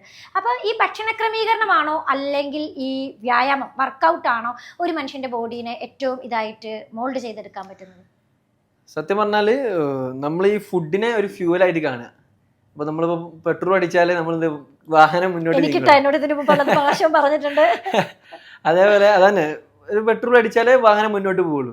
അതേപോലെ തന്നെ നമ്മൾ കഴിക്കുന്ന ഫുഡ് കഴിച്ചാൽ മാത്രം പോരല്ലോ, അതെന്ത് ചെയ്യണം, പുറത്തേക്ക് തള്ളണം. അപ്പോൾ അതിന് വേണ്ടിയിട്ട് നമ്മൾ എന്ത് ചെയ്യണം, വ്യായാമം ചെയ്യണം. അപ്പോൾ ഒരു 50-50 എന്ന് പറയാം, അല്ലെങ്കിൽ പോട്ടെ 60-50. കാരണം നമ്മൾ ഫുഡിലേക്കാണ് കൂടുതൽ ഫോക്കസ് ചെയ്യേണ്ടത്. അപ്പം വ്യായാമത്തിനൊരു സമയം കണ്ടെത്തണം. കഴിക്കുന്ന ഫുഡിന്റെ എന്നെ ഉദ്ദേശിച്ചാണ്, എന്നെ മാത്രം ഉദ്ദേശിച്ചാണ്, എന്നെ തന്നെ ഉദ്ദേശിച്ചാണ്. കാരണം ഇതൊക്കെ എന്നെ എപ്പോഴും കാണുമ്പോൾ പറയുന്ന കാര്യമാണ് കേട്ടോ. പിന്നെ അതുപോലെ തന്നെ നമ്മൾ ഈ ഭക്ഷണ ക്രമീകരണം എന്ന് പറയുന്നത്, എന്നോട് അന്ന് ഫസ്റ്റ് ഞാൻ വർക്കൗട്ടിന് വന്ന സമയത്ത് എന്നോട് പറഞ്ഞിരുന്നു എഗ്ഗ്. ഇപ്പോൾ ഏഞ്ചൽ ആണെങ്കിലും ഏഞ്ചൽ റമീൻ്റെ അടുത്ത് ഫസ്റ്റ് വർക്കൗട്ടിന് വന്നപ്പം ഫുഡ് ഹാബിറ്റ് അവൾ കംപ്ലീറ്റ് ചേഞ്ച് ചെയ്തായിരുന്നു. അപ്പോൾ അവൾ 2-3 കോഴിമുട്ട, ആദ്യമൊക്കെ അവൾ കോഴിമുട്ട കഴിക്കുമ്പോൾ ഞാൻ പറയും ഇത് കോഴി ഹോർമോണാണ്, ചിക്കൻ ഹോർമോണാണ്, നീ അത് കഴിക്കരുത്, ഹോർമോൺ കഴിച്ച് ഇപ്പോൾ ഹോർമോൺ കുത്തിവെക്കുന്ന ചിക്കൻ കഴിച്ചുകൊണ്ടാണ് നീ ഇങ്ങനെ ചിക്കനെ പോലെ ഇരിക്കുന്നതൊക്കെ പറഞ്ഞ് ഞാൻ എപ്പോഴും വഴക്ക് പറയായിരുന്നു. പക്ഷേ വർക്കൗട്ട് തുടങ്ങിയ ശേഷം അവൾ വീട്ടിൽ വന്ന് കൂടുതൽ ചിക്കൻ കഴിക്കുന്നു, എഗ്ഗ് കഴിക്കുന്നു. അപ്പോൾ ഞാൻ ചോദിക്കുന്നത് ആ ഒരു ഭക്ഷണ രീതി അതെങ്ങനെയാണ്? എൻ്റെ മനസ്സിലൊക്കെ ഇപ്പോഴും ചിക്കൻ കഴിച്ചാൽ തടിക്കും, അല്ലെങ്കിൽ കോഴിമുട്ട കൂടുതൽ കഴിച്ചാൽ തടിക്കും, പാല് കൂടുതൽ കഴിച്ചാൽ തടിക്കും, അതുപോലെ ബട്ടർ. അവിടെ പിന്നെ കുക്കൊക്കെ ചെയ്യുന്നത് ബട്ടറിലായിരുന്നു. അപ്പൊ അതെന്താണ് അതിനെപ്പറ്റി? അത് എന്ന് വെച്ചാല് നമുക്ക് കൂടുതലായിട്ട് നമ്മൾ കരുതുന്ന പോലെ ഈ ചിക്കൻ കഴിക്കുന്നോണ്ടോ അല്ലെങ്കിൽ മുട്ട കഴിക്കുന്നോണ്ടല്ല നമ്മളെ ശരീര ഭാരം കൂടുന്നത്. നമ്മൾ മീൻസ് അധികം കഴിച്ചാൽ കലോറി എന്താ പറയാ കൂടുതലായിട്ട് കഴിക്കുമ്പോൾ അതിനനുസരിച്ചിട്ടുള്ള മാറ്റങ്ങൾ നമ്മൾ വരുത്തും. പക്ഷേ നമ്മൾ അനിമൽ ബേസ്ഡ് ആയിട്ടുള്ള ഫുഡിലേക്ക് തന്നെ ഫോക്കസ് ചെയ്യുന്നത്. അതായത് പ്രോട്ടീൻ, ഗുഡ് ക്വാളിറ്റി പ്രോട്ടീൻ എന്ന് പറഞ്ഞാൽ ചിക്കൻ, ഫിഷ്, അതേപോലെ വെജ് കഴിക്കുന്നവരെ സംബന്ധിച്ച് ഇതിന് കോമ്പൻസേറ്റ് വെജ് കഴിക്കുന്നവരെന്ന് വെച്ചാൽ അവർക്ക് പനീർ. പക്ഷെ വെജ് എന്ന് പറഞ്ഞാൽ ഭയങ്കര ഡിഫിക്കൽട്ട് ആണ് ഒരു കാര്യം, അവർക്ക് ഗോളൊക്കെ അച്ചീവ് ചെയ്യാൻ. എന്നാൽ പോലും അവർക്ക് പനീറിലും അതേപോലെ കുറച്ച് മിൽക്കിലൊക്കെ ഡിപ്പെൻഡ് ചെയ്തിട്ട് പോവാം, അങ്ങനെ പറയാം. അപ്പോൾ നമ്മൾ ഈ 10,000 പുഷപ്പ് എന്ന് വേറിട്ട് പോവാണ്. അപ്പോൾ ഇനി ഞാൻ വീണ്ടും 10,000 പുഷപ്പിലേക്ക് വരികയാണ്. ഈ 10,000 പുഷപ്പിന്റെ സമയത്ത് ഫുഡിൽ കുറേ ക്രമീകരണങ്ങൾ വെച്ചിട്ടുണ്ട്. എന്തൊക്കെയാണ് അത് ഫുഡിൽ? ശരിക്കും പറഞ്ഞാൽ അത് എത്ര ദിവസം മുമ്പെയാണ് സ്റ്റാർട്ട് ചെയ്തത്? സത്യം പറഞ്ഞാൽ ഞാൻ എപ്പോഴും ഒരു കൺട്രോളിലായിരിക്കും. അതിനായിട്ട് ഒരു സമയം ഞാൻ പറഞ്ഞ പോലെ ഞാൻ അധികം പ്രോട്ടീൻ റിച്ച് എന്ന് പറയാൻ പറ്റില്ല, ചെറിയ രീതിയിലൊക്കെ എടുത്തിട്ടുണ്ടാവുള്ളൂ. ഒരു 1 week മുമ്പ് ഞാൻ കൂടുതലായിട്ട് കാർബോഹൈഡ്രേറ്റ് ലോഡ് തന്നെയാണ് ചെയ്തത്. അതായത് ഈ പറഞ്ഞ പോലെ റൈസും കാര്യങ്ങളും, അത്രത്തോളം എനർജി എന്ത് ചെയ്യും നമ്മുടെ ശരീരത്തിൽ ഉണ്ടാവും. അപ്പോൾ എനിക്കത് അവിടെ എക്സ്പെൻഡ് ചെയ്യണം. എത്ര മാസം മുമ്പേ? ഒരാഴ്ച? ഒരിക്കലും അത് പെട്ടെന്നായിരുന്നത്. അത് ഞാൻ കാരണം എനിക്ക് തോന്നി 10,000 പുഷപ്പ് തന്നെ വളരെ പെട്ടെന്നുള്ള ഒരു തീരുമാനമായിരുന്നു. ആളിപ്പോ 13 വർഷത്തെ ജേണി ഉണ്ടെങ്കിലും ആ ജേണി ഉള്ളത് കൊണ്ട് മാത്രമാണ് പെട്ടെന്ന് നമുക്കൊരു ഡിസിഷൻ എടുക്കാനും അത് സക്സസ്ഫുൾ ആക്കാനും പറ്റിയിട്ടുണ്ടാവും. നിങ്ങൾ നാളെ പോയിട്ട് പെട്ടെന്ന് ഒരു സുപ്രഭാതത്തിൽ പോയിട്ട് 1 week കൊണ്ട് അല്ലെങ്കിൽ 1 month കൊണ്ട് നിങ്ങൾക്ക് 10,000 എടുക്കണം എന്ന് വെച്ചിട്ടുണ്ടെങ്കിൽ നടന്നതില്ല. പക്ഷെ 13 വർഷത്തെ ആ ജേണിയിൽ പിന്നെ ഈ ഫൈനൽ ഈ സമയത്ത് എടുത്ത ആ ഡിസിഷനും അപ്പത്തുള്ള ആ ഒരു ഇതും കൂടിയായിരിക്കും ഈ 10,000 പുഷപ്പിന് ഹെൽപ്പ് ചെയ്തിട്ടുണ്ടാവും. അപ്പോൾ ഞാൻ കുറേ പേരുടെ കമൻറ്റുകൾ ഇങ്ങനെ വായിച്ചിട്ടുണ്ടായിരുന്നു. അതിനുശേഷം ചേട്ടാ ഞങ്ങൾക്ക് ഒരെണ്ണം പോലും എടുക്കാൻ പറ്റുന്നില്ല, പിന്നെ ചേട്ടൻ ഇത് എങ്ങനെ പറ്റി? അപ്പോൾ ഞാൻ ചോദിക്കട്ടെ, ഒരു ദിവസം എത്ര പുഷപ്പ് നോർമലി എടുക്കുമായിരുന്നു ആദ്യമൊക്കെ? ഞാൻ നോർമലി സത്യം പറഞ്ഞാൽ ഞാൻ പുഷപ്പിനായിട്ട് ഒരു സമയം കണ്ടെത്താറില്ല. ഞാൻ പുഷപ്പ് എന്നൊക്കെ പറഞ്ഞാൽ വാമപ്പ് പോലെ ചെയ്യുന്ന ഒരാളാണ്. അപ്പം നമുക്കൊരു എന്താ പറയുക, പുഷപ്പ് എന്ന് പറഞ്ഞാൽ ചെസ്റ്റ് വർക്കൗട്ട്, അല്ലെങ്കിൽ നമ്മൾ പുഷപ്പ് ചെയ്യുമ്പോൾ ചെസ്റ്റ്, ട്രൈസെപ്സ്, ഷോൾഡറൊക്കെയാണ് വർക്ക് ചെയ്യുക. അപ്പോൾ ഇതിന് ഇൻറ്റൻസിറ്റി കൂട്ടാൻ നമ്മൾ എന്ത് ചെയ്യും, വെയിറ്റ് ആഡ് ചെയ്തിട്ടൊക്കെയാണ് ചെയ്യുക. അതായത് ഇപ്പോൾ ബെഞ്ച് പ്രസ് അല്ലെങ്കിൽ ഇപ്പം പുഷപ്പ് ചെയ്യുകയാണെങ്കിൽ തന്നെ അതിൻ്റെ മുകളിൽ വെയിറ്റ് ആഡ് ചെയ്തിട്ടൊക്കെയാണ് നമുക്ക് ഇതിന് ഇൻറ്റൻസിറ്റി കൂട്ടാൻ പറ്റുക. പുഷപ്പ് ആക്ച്വലി ചെയ്യാൻ പറ്റാത്ത ഒരാൾക്ക് അത് ഭയങ്കര ഡിഫിക്കൽട്ടാണ്. ചെയ്യാൻ പറ്റാത്ത ഒരാൾ എന്തായാലും ചെയ്യാം. മിനിമം 15 എങ്കിലും ചെയ്യാൻ പറ്റുമെങ്കിൽ അത്രയും അങ്ങനെ ചെയ്യാൻ ട്രൈ ചെയ്യാം. വിദ്യാഭ്യാസ ആന എടുക്കും നമ്മൾ കേട്ടിട്ടുണ്ടോ? അതായത് ഡെയിലി നമ്മൾ ആ ഒരു പരിശീലനത്തിലൂടെ പറ്റില്ല. പെട്ടെന്ന് ഒരു സുപ്രഭാതത്തിൽ 6 ഓടിച്ചാടി ചെയ്യരുത് കേട്ടോ. പിന്നെ ഈ 10,000 പുഷപ്പ് എടുത്ത ആ ഒരു സക്സസ് ആയ നിമിഷം തൊട്ട് എനിക്ക് തോന്നുന്നു എനിക്ക് എൻ്റെ മനസ്സിൽ ഏറ്റവും കൂടുതൽ ആ ഒരു നിമിഷം എൻ്റെ മനസ്സിൽ നിന്ന് ഇതായിട്ട് നിൽക്കുന്നുണ്ട്. എനിക്ക് തോന്നുന്നു ഭയങ്കര സെന്റിമെന്റലായിട്ട് കരയൊക്കെ ചെയ്തിരുന്നില്ലേ. അപ്പൊ എന്തായിരുന്നു ആ ഒരു മനസ്സിലത്തെ മാനസികാവസ്ഥ? ഫിനിഷ് ചെയ്യാൻ പറ്റുമെന്ന് വിചാരിച്ചിരുന്നോ? തുടക്കത്തിൽ ചെയ്യണമെന്ന് ആഗ്രഹം ഉണ്ടായിരിക്കും, പക്ഷെ ചെയ്യാൻ പറ്റുമെന്ന് വിചാരിച്ചിരുന്നോ? ചെയ്യാൻ പറ്റുന്ന പറഞ്ഞാല് സത്യം പറഞ്ഞ വാശി കാരണം തന്നെയാണ്. ഒരു സമയം കഴിഞ്ഞപ്പം എനിക്കൊരു 5,000 സമയം അതേപോലെ ഒരു 5,000 ആയപ്പോഴേക്കും എൻ്റെ ഷോൾഡറിന് അതെ മസിൽ വേദന എടുക്കാൻ, ട്രൈസെപ്സ് മസില്. പിന്നെ ഒരു 8,000 ആയപ്പോൾ എൻ്റെ എൽബോന്റെ ബോണ് അങ്ങനെ ശരിക്കും അവിടെയൊക്കെ ഭയങ്കരമായിട്ട് ബൾജ് ചെയ്ത് അതെ അതെ അതെ ബൾജ് ചെയ്ത് സ്വെല്ലിംഗ് ഒക്കെ ഉണ്ടായിരുന്നു. പിന്നെ അതിന് ശേഷം എനിക്ക് ഏറ്റവും ഭയങ്കര സങ്കടമായത് ഞാൻ 9,800 ആയ സമയത്ത് അതെ അതെ ഞാൻ വീണ് പോയി. കാരണം എന്റെ ഇവിടെ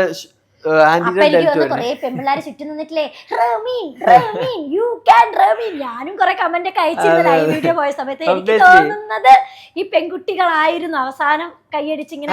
അല്ല എല്ലാവരും അത് ആ സപ്പോർട്ട് കാരണം തന്നെയാണ്. സത്യം പറഞ്ഞാൽ എല്ലാവരും സപ്പോർട്ട്. ആ സമയത്ത് ഞാൻ വീണ് പോയി വേണമെങ്കിൽ എനിക്ക് സ്റ്റോപ്പ് എന്റെ ശരീരം സ്റ്റോപ്പ് ചെയ്തു ഓൾറെഡി. സത്യം പറഞ്ഞാല് എന്റെ എന്റെ മൈൻഡ് കാരണം തന്നെയാണ് അത് എനിക്ക് ചെയ്യാൻ പറ്റിയത്.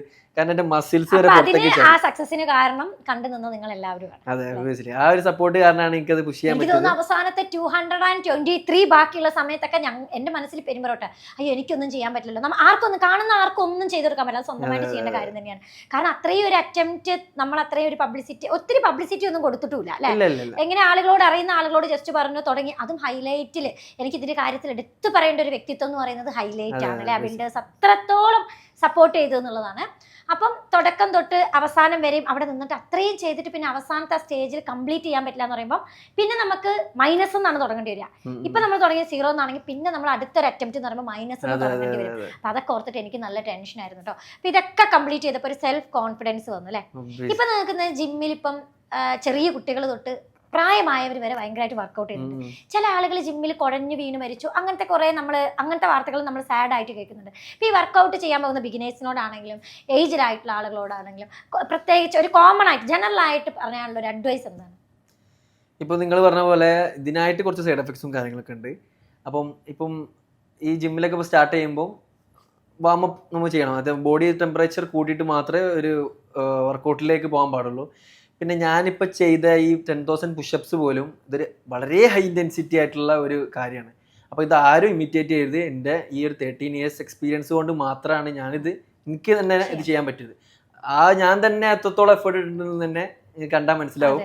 അപ്പം ഞാനിത് ചെയ്യാൻ കാരണം ഞാനിത് ചെയ്യുന്നതുകൊണ്ട് നിങ്ങൾക്ക് ആ ഒരു മോട്ടിവേഷൻ സ്റ്റാർട്ട് ചെയ്യും. ഓക്കെ അതെ അത്രേ ഉള്ളൂ. അല്ലാതെ 10,000 പുഷപ്പ് ഞാൻ ചെയ്തിട്ട് 10,000 പുഷപ്പ് നിങ്ങൾ ചെയ്യാനല്ല ഞാൻ മോട്ടിവേറ്റ് ചെയ്തത്. നിങ്ങൾക്ക് ഇപ്പൊ തോന്നി അതെ നമുക്ക് ഇയാൾ ഇത്രയും ചെയ്ത് നമ്മൾ ഒന്നെങ്കിലും ചെയ്യണ്ടേ എന്ന് ചിന്തിക്കും. അപ്പൊ അതാണ് ഞാൻ ഇതിനോട് ഉദ്ദേശിച്ചത്. പിന്നെ രണ്ടാമത്തെ കാര്യം ഇതിൽ തന്നെ കുറെ എന്താ പറയാ നെഗറ്റീവ് സൈഡ് കൂടെ ഉണ്ട്. ഇപ്പൊ ഞാൻ പറയുകയാണെങ്കിൽ വർക്കൗട്ട് സൈഡ് ഇപ്പം കുറെ പേര് ഇപ്പൊ യൂത്ത് ആയിട്ടുള്ള കുറെ ആൾക്കാർ സോഷ്യൽ മീഡിയ കാരണം ഇത് മസിൽസ് ഒക്കെ കണ്ടിട്ട് അതെ മോശമായിട്ടുള്ള സപ്ലിമെന്റ്സ് ഒക്കെ യൂസ് ചെയ്യുന്നതിന് കുഴപ്പമൊന്നുമില്ല. ആവശ്യം ഉണ്ടെങ്കിൽ മാത്രം യൂസ് ചെയ്യുക.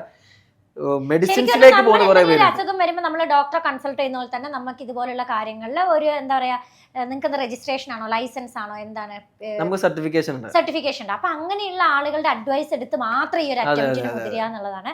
അതുകൊണ്ടാണ് ഞാൻ ഇതൊക്കെ ചെയ്യാതെ മടിച്ചിരിക്കുന്നത് കേട്ടോ. പിന്നെ ചോദിക്കുന്നത് ഇനി ഒരു ചാലഞ്ച് എന്തായിരിക്കും?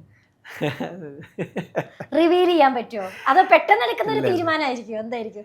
ഇല്ല അത് ഞാൻ ഇനി മുതൽ എന്തായാലും നന്നായിട്ട് പ്രിപ്പയർ ചെയ്ത് പഴയ പോലെ അല്ല. ഒരു സെലിബ്രിറ്റി ആയി ആളുകളൊക്കെ ഇപ്പൊ എന്താ പറയാ മാതൃകാപരമായി നോക്കി കാണുന്ന ഒരു വ്യക്തി കൂടിയാണ് കേട്ടോ. ആളുകൾക്ക് ക്യൂരിയോസിറ്റി ഉണ്ടാവും ഇനി എന്ത് എന്നറിയാൻ വേണ്ടിയിട്ട്. അപ്പൊ ഇനി പെട്ടെന്നൊരു സുപ്രഭാതത്തിൽ എടുത്ത് ചെയ്യരുത്, നമ്മളെയൊക്കെ കൂടെ ഒന്ന് അറിയിച്ചു ചെയ്യണം. ഓക്കെ, ഇനി വളരെ പെട്ടെന്ന് തന്നെ പ്രതീക്ഷിക്കാവോ? എന്തേ അല്ലല്ല വളരെ പെട്ടെന്ന് ഉണ്ടാവില്ല. ടൈം ഇപ്പൊ ഇതിനകത്ത് ക്വസ്റ്റ്യൻ എന്ന് പറഞ്ഞിട്ട് ഞാൻ ചോദിച്ചത് എന്റെ കയ്യിലുള്ള കുറെ ക്വസ്റ്റ്യൻസ് ആണ്. നിങ്ങൾക്ക് ഇനിയും റമീനോട് നിങ്ങളൊക്കെ ചോദിക്കാണെങ്കിൽ റമീന്റെ വീഡിയോ കാണുന്നവർ ഇൻസ്റ്റാഗ്രാം പേജ് ഫോളോ ചെയ്യുക. അതിനകത്ത് കമന്റ് ഒക്കെ ആയിട്ടുണ്ടെങ്കിൽ പേഴ്സണൽ ഡയറ്റ് പ്ലാൻ ഒക്കെ ആൾ കുറച്ച് ഫ്രീ ആയിട്ടൊക്കെ പറഞ്ഞു തരും. പിന്നെ ഓൺലൈൻ ട്രെയിനിങ് ഒക്കെ ഉണ്ട് അല്ലേ? ഇപ്പൊ ഓൺലൈൻ സെഷൻസ് ഒക്കെ ഉണ്ട്, ജോയിൻ ചെയ്യാവുന്നവർക്ക് ജോയിൻ ചെയ്യാം. അപ്പൊ റമീൻ ഇനി എന്തെങ്കിലും ഒരു ചാലഞ്ച് വെക്കുകയാണെങ്കിൽ തീർച്ചയായിട്ടും വിൻ ചെയ്യാം. അതുപോലെ തന്നെ ഇനി വരുന്ന യൂത്തിനും അതുപോലെയുള്ള എല്ലാ ആളുകൾക്കും പ്രചോദനമാണ് റമീന്. അപ്പൊ ഇനിയും നല്ല നല്ല കാര്യങ്ങൾ സമൂഹത്തിലേക്ക് കൊണ്ടുവരാം. Thank you.